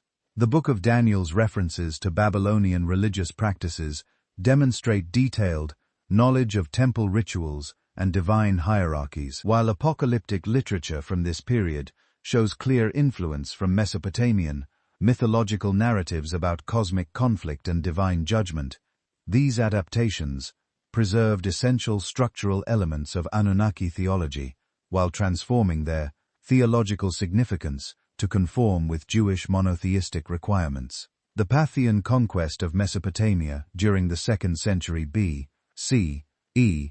created new political contexts that were more favorable to traditional religious practices than Hellenistic rule had been. As Parthian administrative policies generally respected local cultural autonomy, while requiring only political loyalty to imperial authority, archaeological evidence from Babylonian temple sites shows renewed construction activity and ritual innovation during the early Parthian period, suggesting that reduced Greek cultural pressure enabled partial revival of traditional religious institutions. However, these revivals operated within fundamentally altered social contexts that limited their scope and influence compared to earlier periods of Mesopotamian independence. The emergence of Mandan religious communities in southern Mesopotamia during the late Hellenistic or early Parthian period preserved significant elements of traditional Anunnaki mythology within Gnostic theological frameworks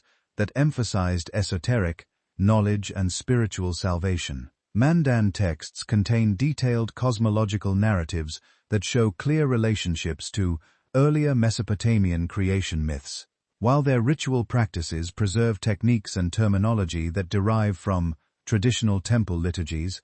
These religious developments demonstrate how ancient theological concepts could be adapted to serve new spiritual needs while maintaining essential continuity with earlier traditions. The influence of Zoroastrian religious concepts on late Mesopotamian religious development created additional synthetic possibilities that combined Anunnaki theology with Persian dualistic cosmology and eschatological expectations.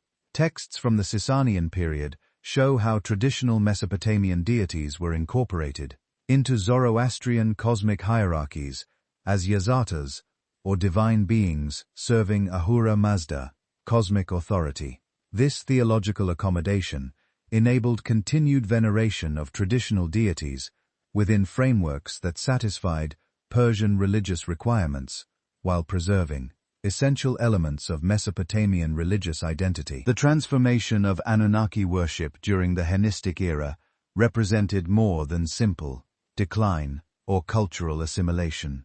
It involved creative adaptation of ancient religious traditions to new social and intellectual contexts that preserved essential theological insights while enabling continued cultural relevance. The scientific achievements of Babylonian astronomers, the synthetic religious developments in multicultural cities, and the preservation of traditional knowledge through specialized scholarly communities all contributed to ensuring that Mesopotamian religious concepts would continue to influence subsequent cultural developments long after the collapse of the political and social institutions that had originally sustained them. The gradual dissolution of traditional Mesopotamian temple institutions during the early centuries of the Common Era didn't mark the complete disappearance of Anunnaki traditions from the intellectual landscape of the ancient world. Instead, these theological and mythological concepts underwent a complex process of preservation and transformation through networks of scholars, translators, and religious communities that maintained fragments of ancient wisdom within new cultural and linguistic contexts. The transmission of Mesopotamian knowledge during late antiquity occurred through multiple channels that often operated independently of each other, creating a diverse array of sources that preserve different aspects of Anunnaki traditions according to their specific intellectual interests and cultural requirements. The Syriac Christian communities that emerged in northern Mesopotamia during the 3rd and 4th centuries CE played a crucial role in preserving astronomical and mathematical knowledge that had originally developed within Anunnaki temple complexes.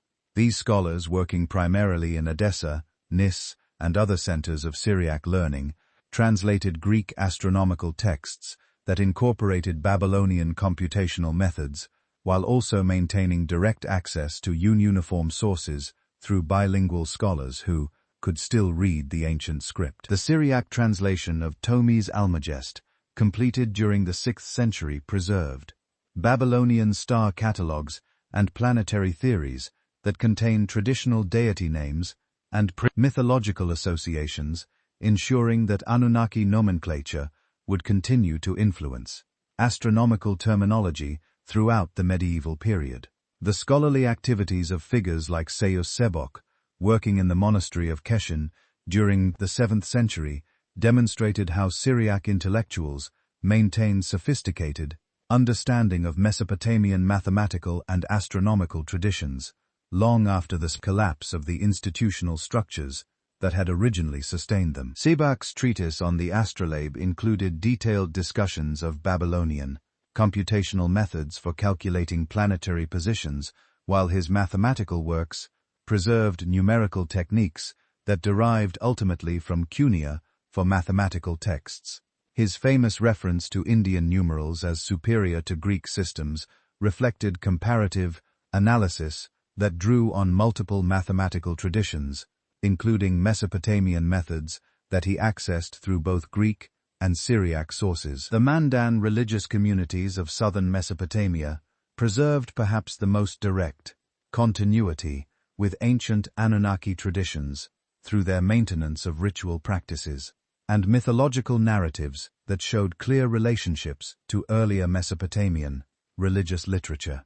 The Mandan creation account, preserved in the Ginsa Rabbah, contains cosmological narratives that parallel Mesopotamian creation myths, including references to primordial waters, divine assemblies, and the creation of humanity for divine service.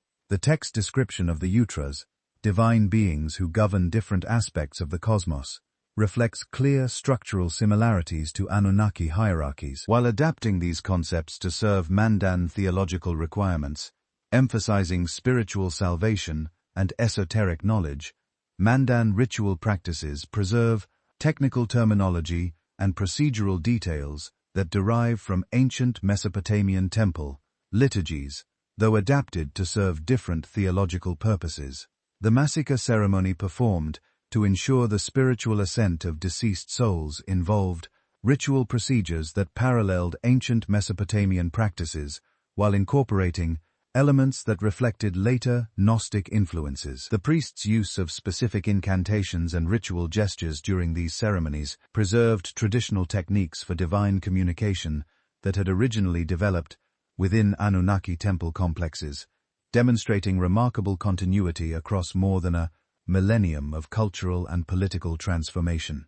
The preservation of Mesopotamian astronomical knowledge within Islamic scholarly circles represented another crucial channel through which Anunnaki-related concepts reached medieval audiences. The translation movement that flourished in Baghdad during the 8th and 9th centuries CE brought together scholars from diverse cultural backgrounds who collaborated to render Greek, Persian, and Sanskrit scientific texts into Arabic, while also accessing indigenous Mesopotamian sources that had survived in various forms.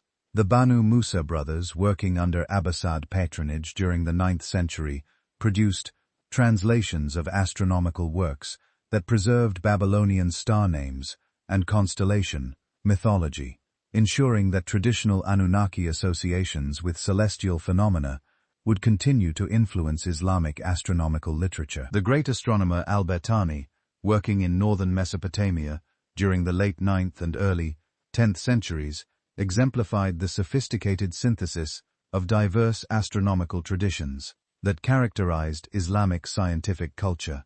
His Jal-Sabi contained star catalogues that preserved Babylonian stellar nomenclature alongside Greek constellation names and Arabic observational data, creating comprehensive reference works that maintained continuity with ancient traditions while advancing contemporary scientific knowledge. His computational methods for calculating planetary positions incorporated techniques that ultimately derived from Babylonian mathematical astronomy. Though adapted and refined through centuries of scholarly development, the Haranian community at ancient Haran represented a remarkable example of direct religious continuity, with ancient Mesopotamian traditions maintaining temple worship and philosophical schools that preserved elements of traditional planetary theology. Well into the Islamic period, these scholars, who identified themselves as Sabians to gain recognition as a legitimate religious community under Islamic law, maintained sophisticated astronomical and mathematical knowledge that they claimed derived from ancient Mesopotamian wisdom traditions. Their temple complex housed libraries containing texts in multiple languages that preserve traditional knowledge about planetary influences and divine hierarchies. Though adapted to conform with monotheistic requirements imposed by Islamic political authority, the influence of Haranian scholars on medieval Islamic intellectual culture extended far beyond their small religious community, through their roles as translators, astronomers, and court advisors who brought ancient Mesopotamian knowledge into contact with contemporary scientific and philosophical developments. The Vibid Ibn Qura, the most famous Haranian scholar of the 9th century, produced translations of mathematical and astronomical texts that preserve traditional computational methods, while also contributing original research that advanced contemporary understanding of planetary motion and mathematical theory.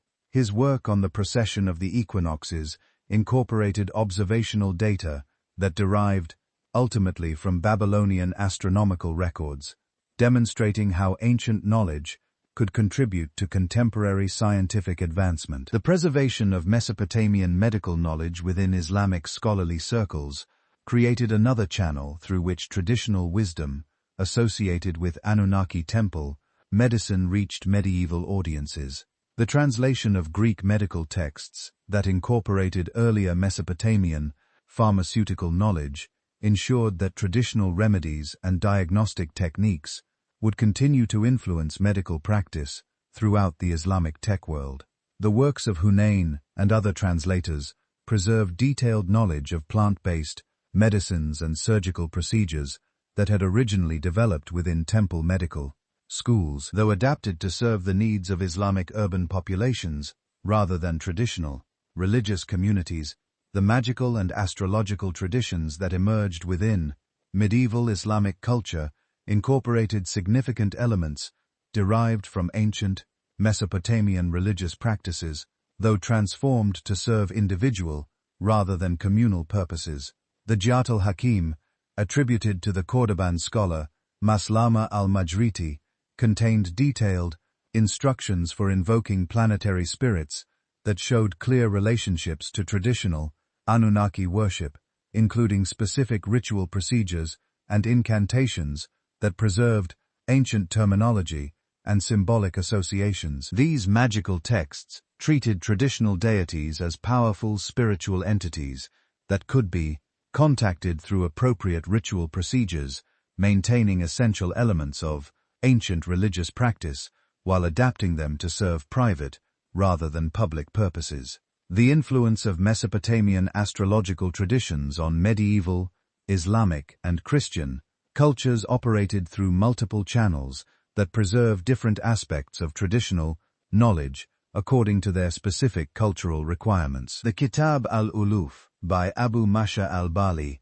incorporated extensive material derived from Babylonian astrological sources, including detailed descriptions of planetary influences and predictive techniques that maintain traditional associations between celestial phenomena and earthly events.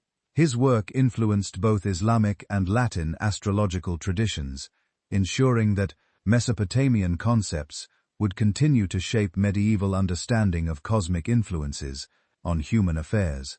The transmission of Mesopotamian flood narratives through Jewish and Christian literary traditions created additional channels through which Anunnaki-related concepts reached medieval audiences, though significantly transformed to conform with monotheistic theological requirements. The Book of Enoch, composed during the Second Temple period, but preserved in various medieval manuscripts, contains detailed accounts of divine beings who descended to earth and taught humanity various arts and sciences, clearly reflecting influence from traditional Anunnaki mythology, while adapting these narratives to serve Jewish apocalyptic theology.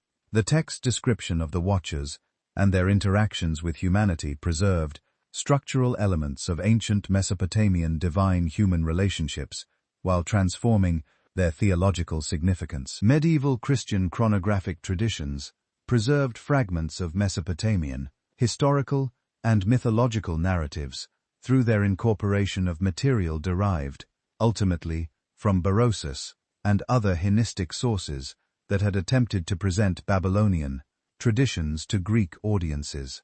The Chronicle of Michael the Syrian, composed during the 12th century, contained references to antediluvian rulers and divine beings that reflected traditional Mesopotamian king lists and mythological narratives. Though interpreted within Christian theological frameworks that emphasize divine providence and human salvation, these chronographic works preserve traditional chronological data and narrative structures while adapting them to serve Christian, historical, and theological purposes.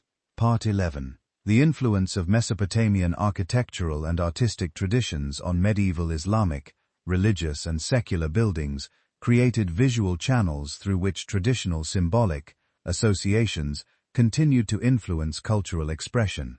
The use of step tower designs in medieval Islamic architecture reflected influence from ancient ziggurat construction, while decorative programs that incorporated astronomical and astrological imagery maintained traditional associations between architectural space and cosmic order. The Dome of the Rock in Jerusalem, constructed during the late 7th century, featured decorative elements that showed clear influence from earlier Mesopotamian artistic traditions, including geometric patterns and celestial imagery that preserved traditional, symbolic associations while serving new religious purposes. The preservation of Mesopotamian mathematical knowledge within medieval Islamic scholarly circles ensured that computational techniques originally developed for temple administration and astronomical calculation would continue to influence scientific and commercial practice throughout the medieval period. The works of al-Khwarizmi and other early Islamic mathematicians incorporated methods that derived ultimately from Babylonian mathematical texts, including sophisticated techniques for solving quadratic equations and calculating compound interest that had originally developed to serve temple economic administration. These mathematical traditions maintained continuity with ancient scholarly practices while adapting them to serve the needs of medieval Islamic urban civilization. The influence of Mesopotamian legal traditions on medieval Islamic jurisprudence operated through complex channels that preserved certain procedural and conceptual elements while transforming their theological and social significance. The development of Islamic commercial law incorporated principles that showed clear relationships to earlier Mesopotamian legal traditions, including sophisticated approaches to contract formation, dispute resolution, and commercial partnership that had originally developed within temple-centered economic systems. These legal traditions maintained practical continuity with ancient commercial practices, while adapting them to serve the needs of medieval Islamic trading networks. The mystical traditions that emerged within medieval Islamic culture incorporated elements that showed clear relationships to earlier Mesopotamian religious practices, particularly in their approaches to divine communication and spiritual transformation. The works of Sufi authors like Ibn Arabi contained cosmological speculations that reflected influence from traditional Mesopotamian theological concepts, including detailed descriptions of divine hierarchies and cosmic structure that preserved essential elements of ancient religious thought while adapting them to serve Islamic mystical purposes. These mystical traditions maintained continuity with ancient approaches to divine knowledge while transforming their practical and theological applications. The preservation of Mesopotamian agricultural and technical knowledge within medieval Islamic civilization ensured that practical wisdom originally developed within temple-centered economic systems would continue to influence rural and urban life throughout the medieval period. Agricultural manuals produced by Islamic scholars incorporated techniques for irrigation, management, crop rotation, and livestock breeding that derived ultimately from Mesopotamian agricultural traditions, though adapted to serve different environmental and social conditions. These technical traditions maintained practical continuity with ancient knowledge, while demonstrating their continued relevance for medieval agricultural and urban development. The influence of Mesopotamian musical and liturgical traditions on medieval religious practices created additional channels through which ancient cultural elements reached contemporary audiences, though significantly transformed to serve new religious and social purposes. The development of Islamic liturgical music incorporated modal systems and performance techniques that showed relationships to earlier Mesopotamian temple music, while Christian liturgical traditions in the region preserved certain melodic and rhythmic patterns that reflected continuity with ancient religious practices. These musical traditions maintained aesthetic and practical continuity with ancient cultural forms, while adapting them to serve medieval religious and social requirements.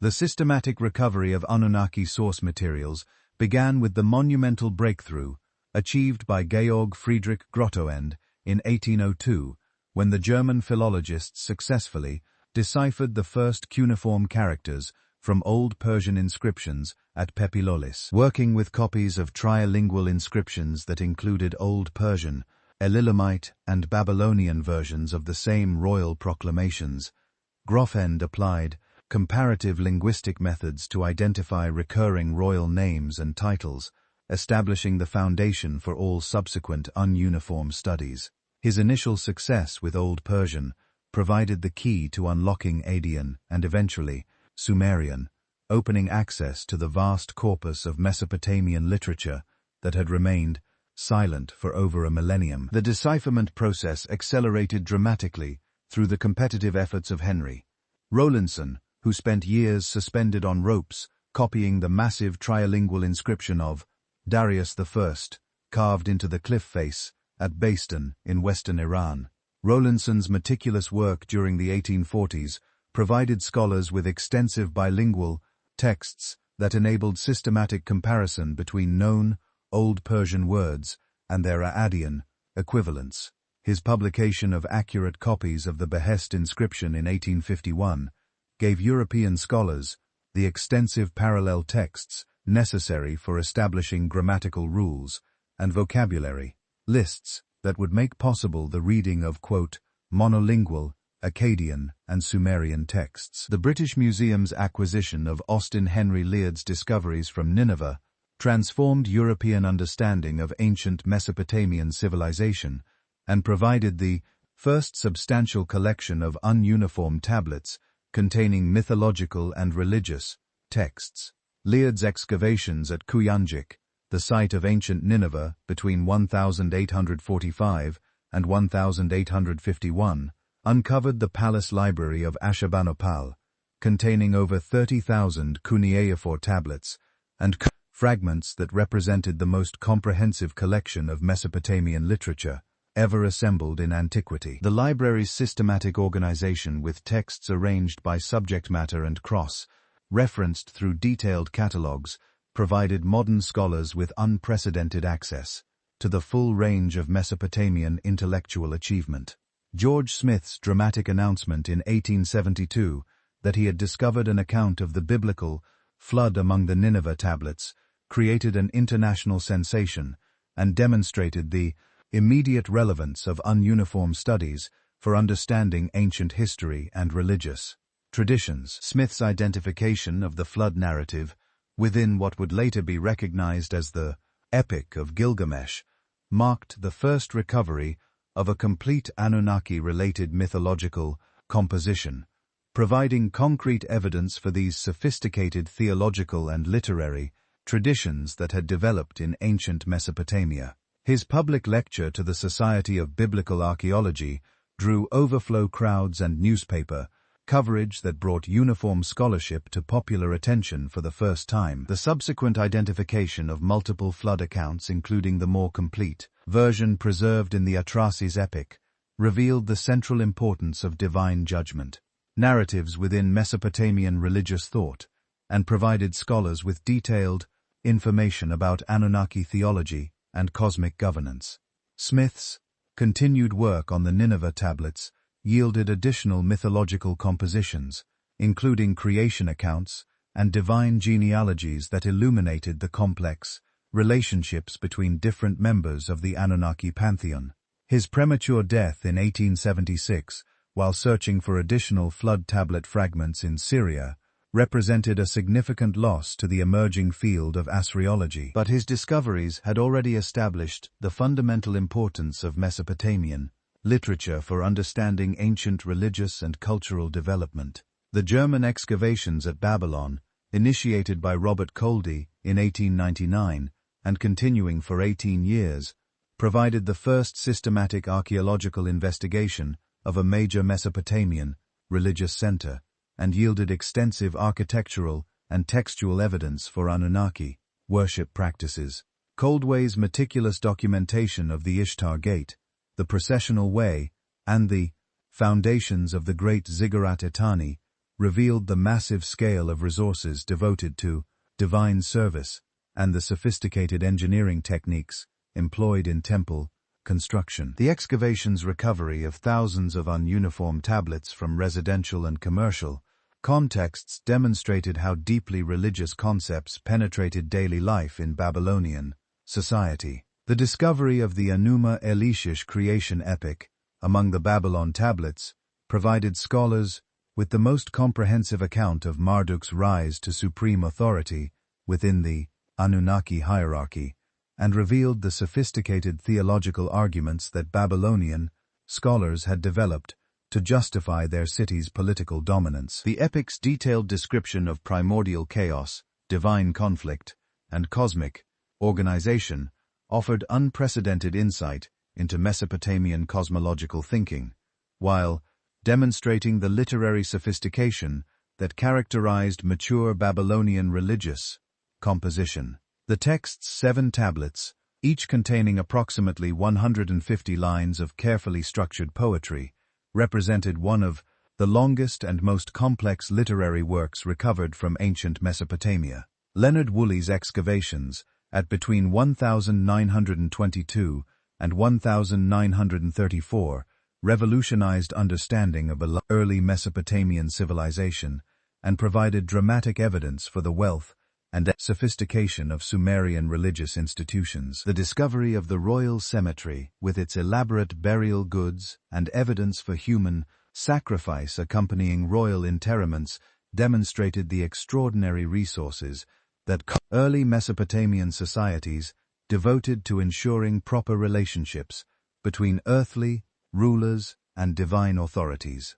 The cemetery's most spectacular find, the burial of Queen Puabi, with her full retinue of attendants, revealed the extent to which Sumerian concepts of divine kingship required elaborate ritual procedures that maintained cosmic order through royal death and resurrection. Woolley's identification of flood deposits at multiple levels within the excavation provided archaeological evidence that supported the historical basis for Mesopotamian flood narratives. Though the localized nature of these deposits indicated that the Great Flood reflected regional rather than global catastrophic events, the excavation's recovery of votive objects, cylinder seals, and architectural remains from the early dynastic period illuminated the development of Sumerian religious art and temple architecture. Uniform tablets from later periods documented the continued importance of as a center for lunar worship and astronomical observation throughout Mesopotamian history. The joint expedition to Nippur, conducted by the University of Pennsylvania and other its institutions beginning in 1888, provided the first systematic exploration of Mesopotamia's most important religious center, and yielded the largest collection of Sumerian literary and religious texts ever discovered. The excavation of the Enlil temple complex revealed the architectural evolution of Mesopotamian religious construction over more than 3 millennia, while the recovery of over 50,000 ununiform tablets and fragments from the temple archives provided unprecedented documentation of Sumerian religious practices, administrative procedures, and literary traditions. Samuel Noah Kramer's lifelong dedication to translating and interpreting the Nippur tablets revolutionized scholarly understanding of Sumerian civilization and established the fundamental importance of Sumerian religious thought for all subsequent Mesopotamian cultural development. Kramer's identification of numerous firsts in human civilization among the Sumerian texts, including the first literary compositions, the first historical records, and the first systematic theological speculation, demonstrated the foundational role that Sumerian culture had played in human intellectual development. His translation of Sumerian hymns, myths, and epic narratives revealed the sophisticated literary techniques and complex theological concepts that characterized mature Sumerian religious thought. Kramer's work on Sumerian creation myths, including the composition known as The Debate Between Grain and Sheep, illuminated the practical concerns that underlay Mesopotamian theological speculation and demonstrated how religious narratives serve to explain and justify the agricultural and pastoral activities that sustained urban civilization. His translation of texts describing the sacred marriage between Inanna and Dumuzi provided detailed information about ritual practices that renewed divine authority and ensured agricultural fertility, while his work on Sumerian flood narratives revealed the theological tensions that had led to divine decisions to destroy and recreate human civilization. Thoril Jacobson's comparative analysis of Mesopotamian religious development provided the theoretical framework that enabled scholars to understand the evolution of Anunnaki theology from its earliest Sumerian origins through its final transformation during the Hellenistic period. Jacobson's identification of distinct phases in Mesopotamian religious thought, from the early democracy of the gods through the later emphasis on individual divine supremacy, explained how changing political and social conditions had influenced theological development while maintaining essential continuity in basic religious concepts. Jacobson's detailed analysis of Mesopotamian creation myths revealed the sophisticated political metaphors that underlay apparently simple mythological narratives, demonstrating how stories about divine conflicts and cosmic organization reflected contemporary concerns about earthly governance and social order. His work on the Atrahasis epic illuminated the economic and demographic pressures that had shaped Mesopotamian thinking about divine-human relationships, while his analysis of the Enuma Elish revealed the theological innovations that had enabled Babylonian scholars to adapt traditional religious concepts to serve imperial political requirements.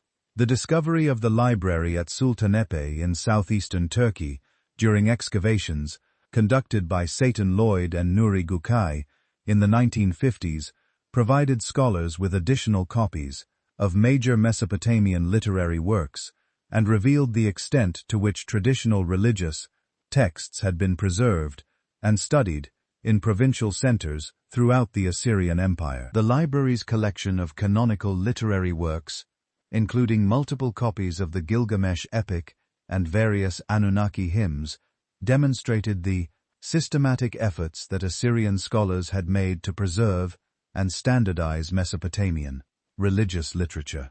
The Sultanepe tablets included commentaries and scholarly analyses of classical texts that reveal the sophisticated interpretive techniques that ancient scholars had developed for understanding complex mythological and theological concepts.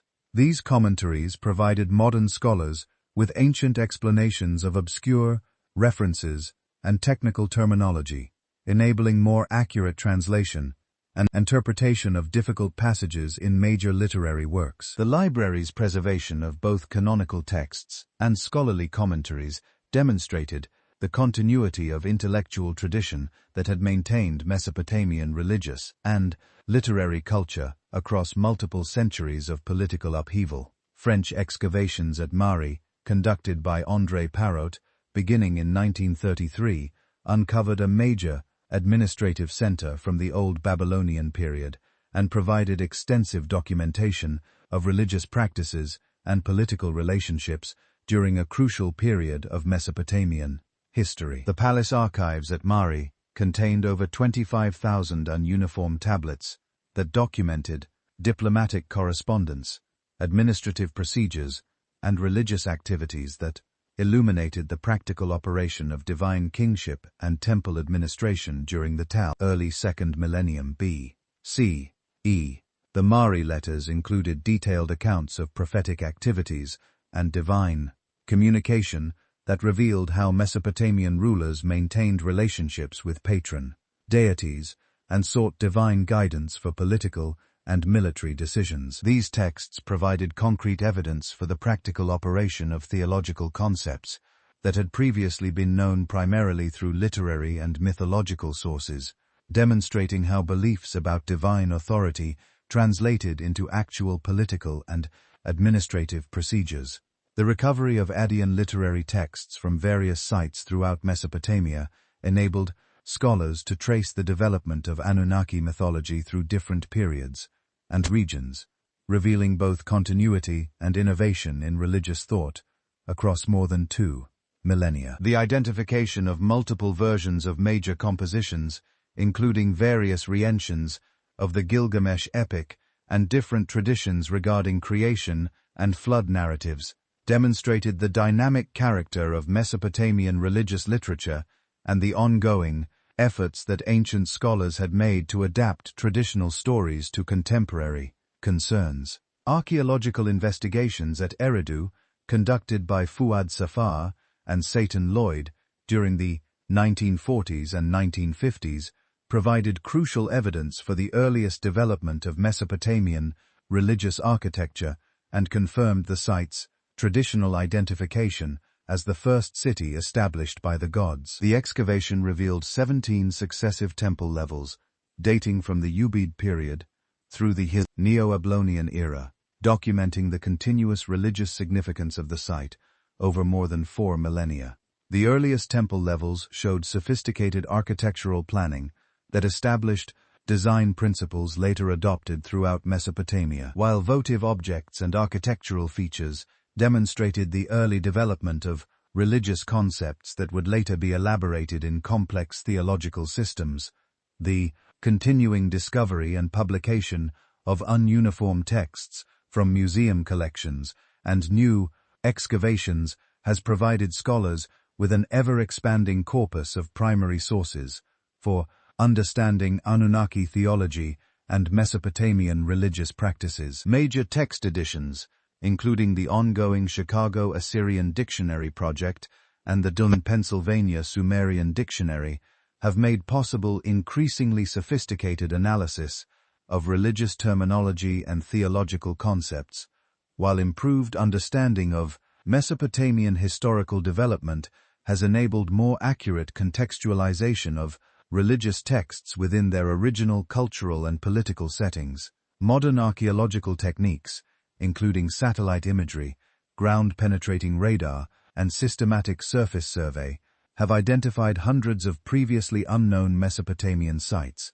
and provided new opportunities for understanding the geographical distribution and regional variation of Anunnaki worship. These technological advances have enabled archaeologists to investigate sites that were previously inaccessible while minimizing damage to fragile archaeological remains, ensuring that future generations of scholars will have access to well-preserved evidence for understanding ancient Mesopotamian civilization.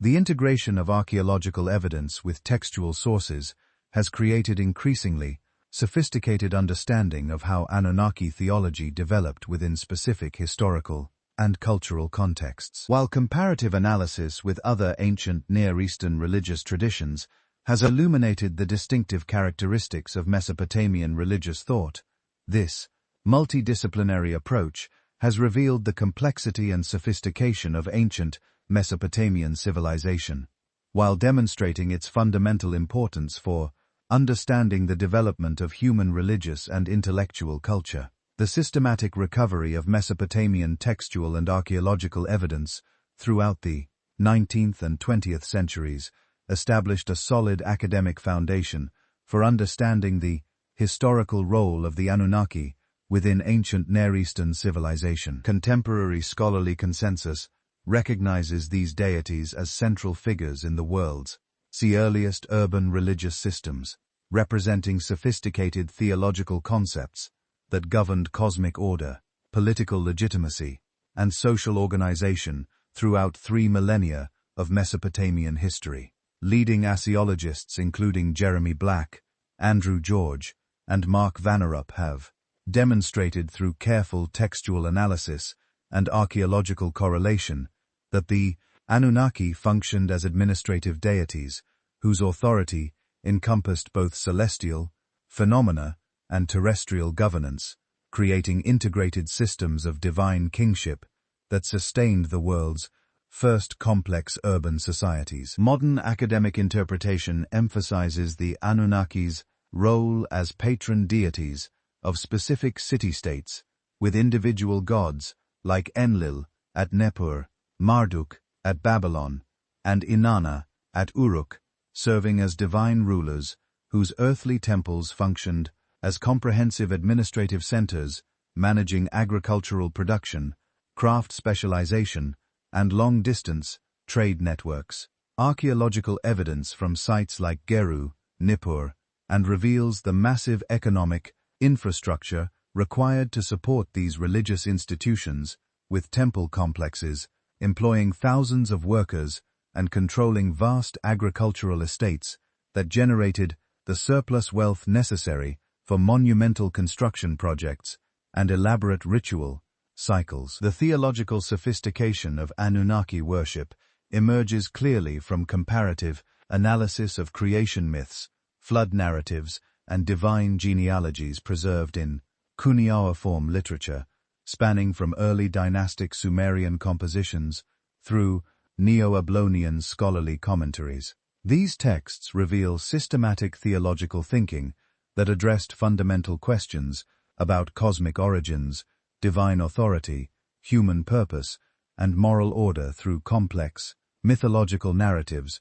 that served both religious and political functions within Mesopotamian society. The Atrahasis Epic's account of human creation as divine laborers, the Enuma Elish's justification of Babylonian political supremacy through Marduk, cosmic victory, and the various flood narratives' exploration of divine justice demonstrate the intellectual rigor that characterized mature Mesopotamian religious thought. Academic research has also illuminated the historical development of Anunnaki theology through successive periods of political and cultural change, revealing how these religious concepts adapted to serve different social needs while maintaining essential continuity across millennia of historical transformation. The evolution from early Sumerian concepts of divine democracy through later Babylonian emphasis on monarchical divine authority reflects changing political realities. While the integration of foreign deities into traditional Anunnaki hierarchies during periods of cultural contact demonstrates the flexibility that enabled these religious traditions to survive conquest and demographic change.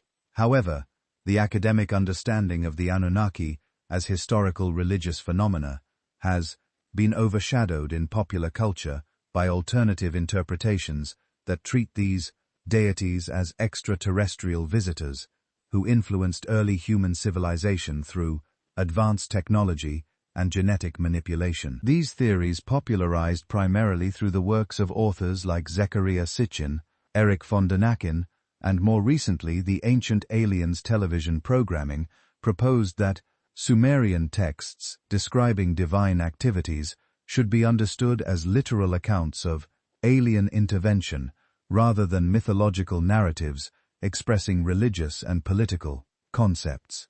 Sitchin's translation and interpretation of Sumerian and Akkadian texts, beginning with his 1976 publication, The 12th Planet, claimed to reveal evidence for an additional planet called Nibiru, whose inhabitants, the Anunnaki, traveled to Earth approximately 450,000 years ago to mine gold needed for their home planet's atmospheric maintenance. According to Sitchin's interpretation, these extraterrestrial beings genetically modified existing hominid species to create modern humans as a slave labor force, establishing the first human civilizations in Mesopotamia before departing Earth, with promises to return during future planetary alignments.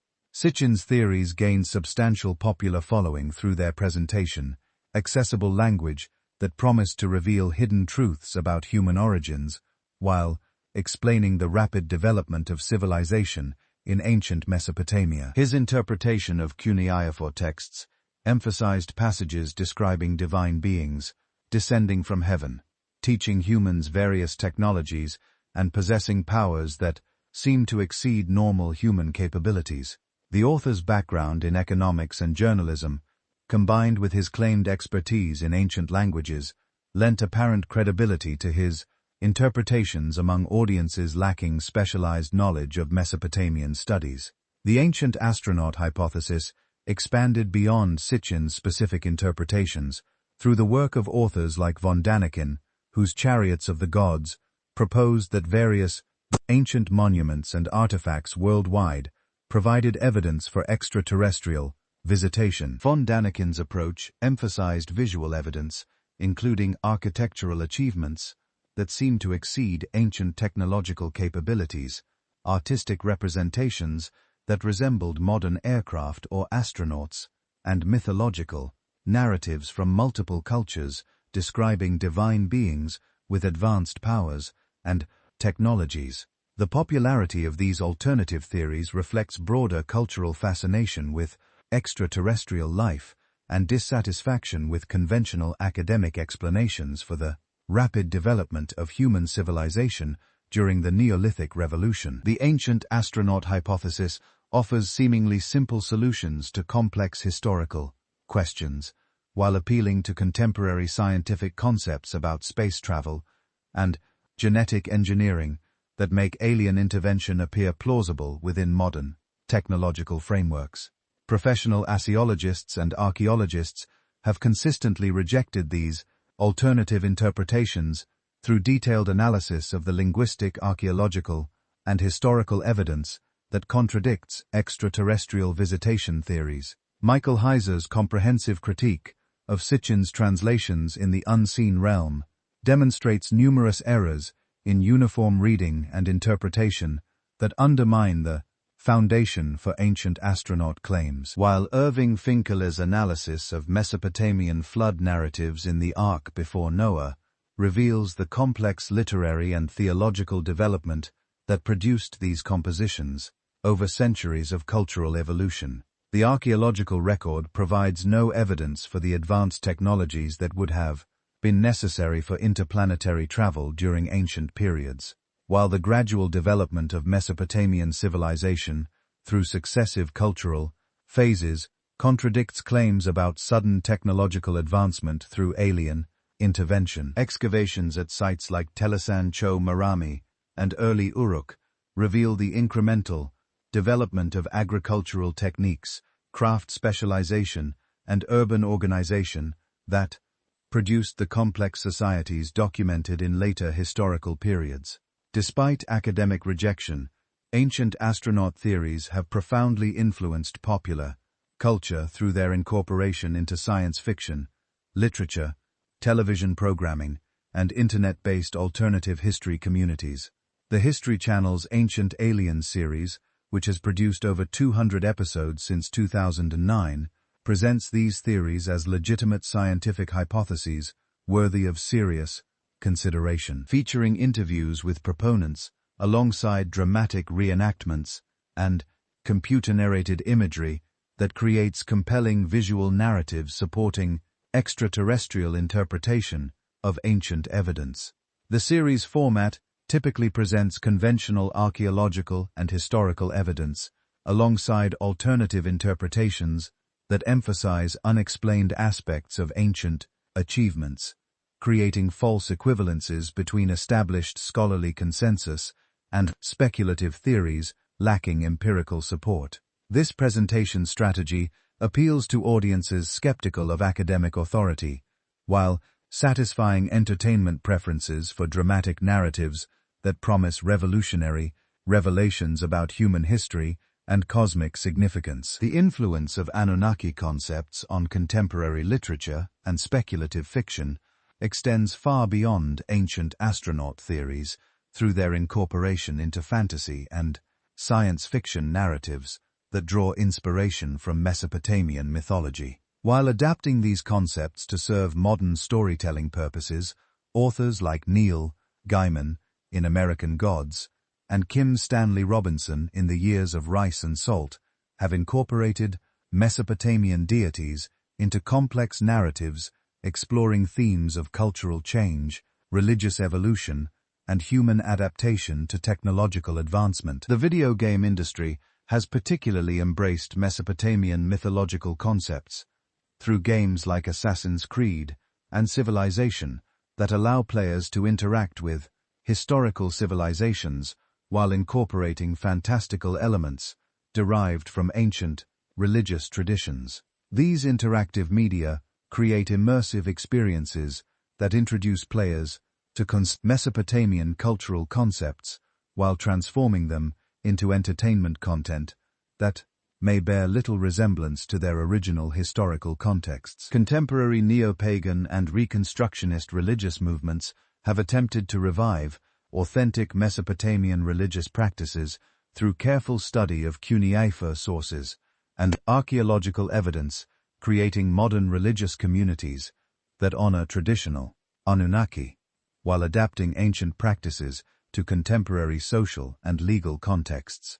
The Mesopotamian Reconstructionist movement, though relatively small, includes practitioners who have learned cuneiform script, studied ancient ritual procedures, and created modern adaptations of traditional ceremonies that maintain theological continuity with ancient practices. These contemporary practitioners face significant challenges in reconstructing authentic, ancient religious practices from incomplete textual and archaeological sources, while also adapting traditions developed for ancient urban temple communities to serve the needs of modern individuals and small groups.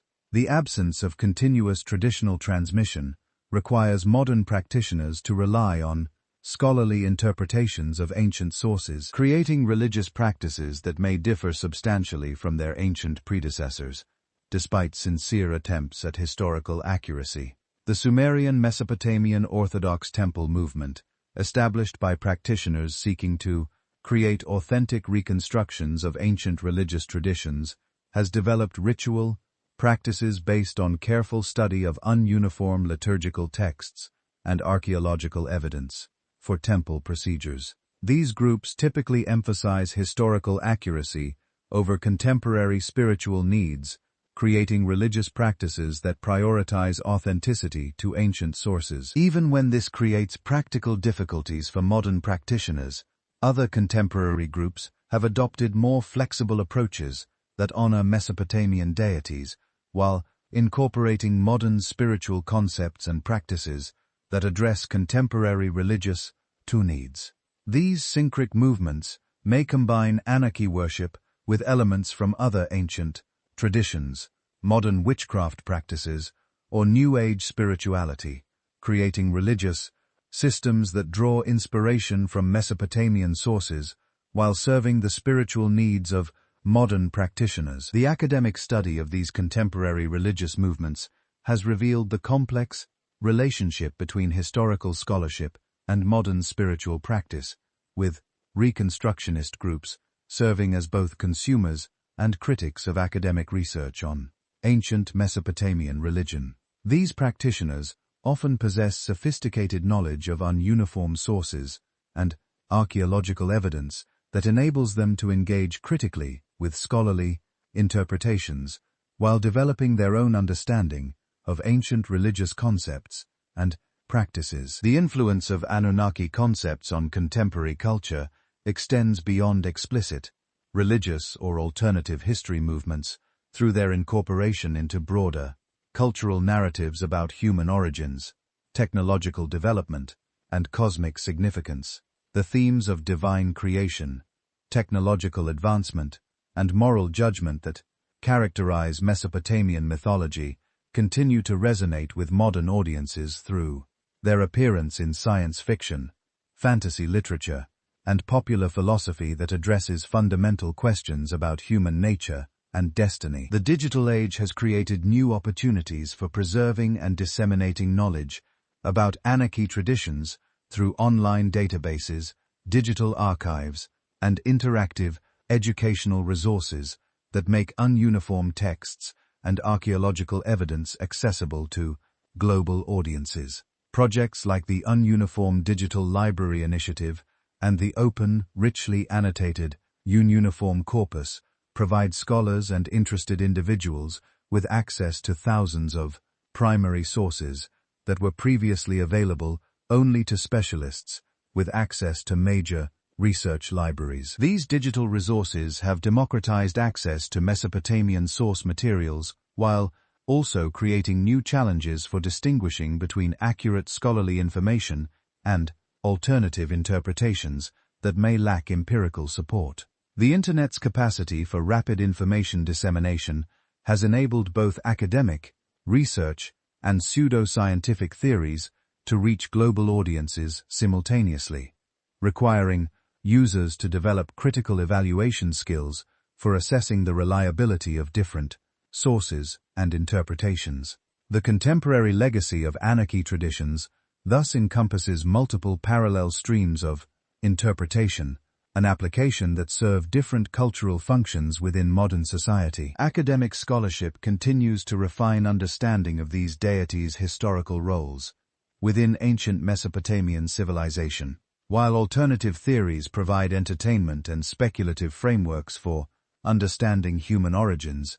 Religious reconstructionist movements attempt to revive authentic ancient practices, while popular culture adapts Mesopotamian concepts to serve contemporary storytelling and spiritual needs.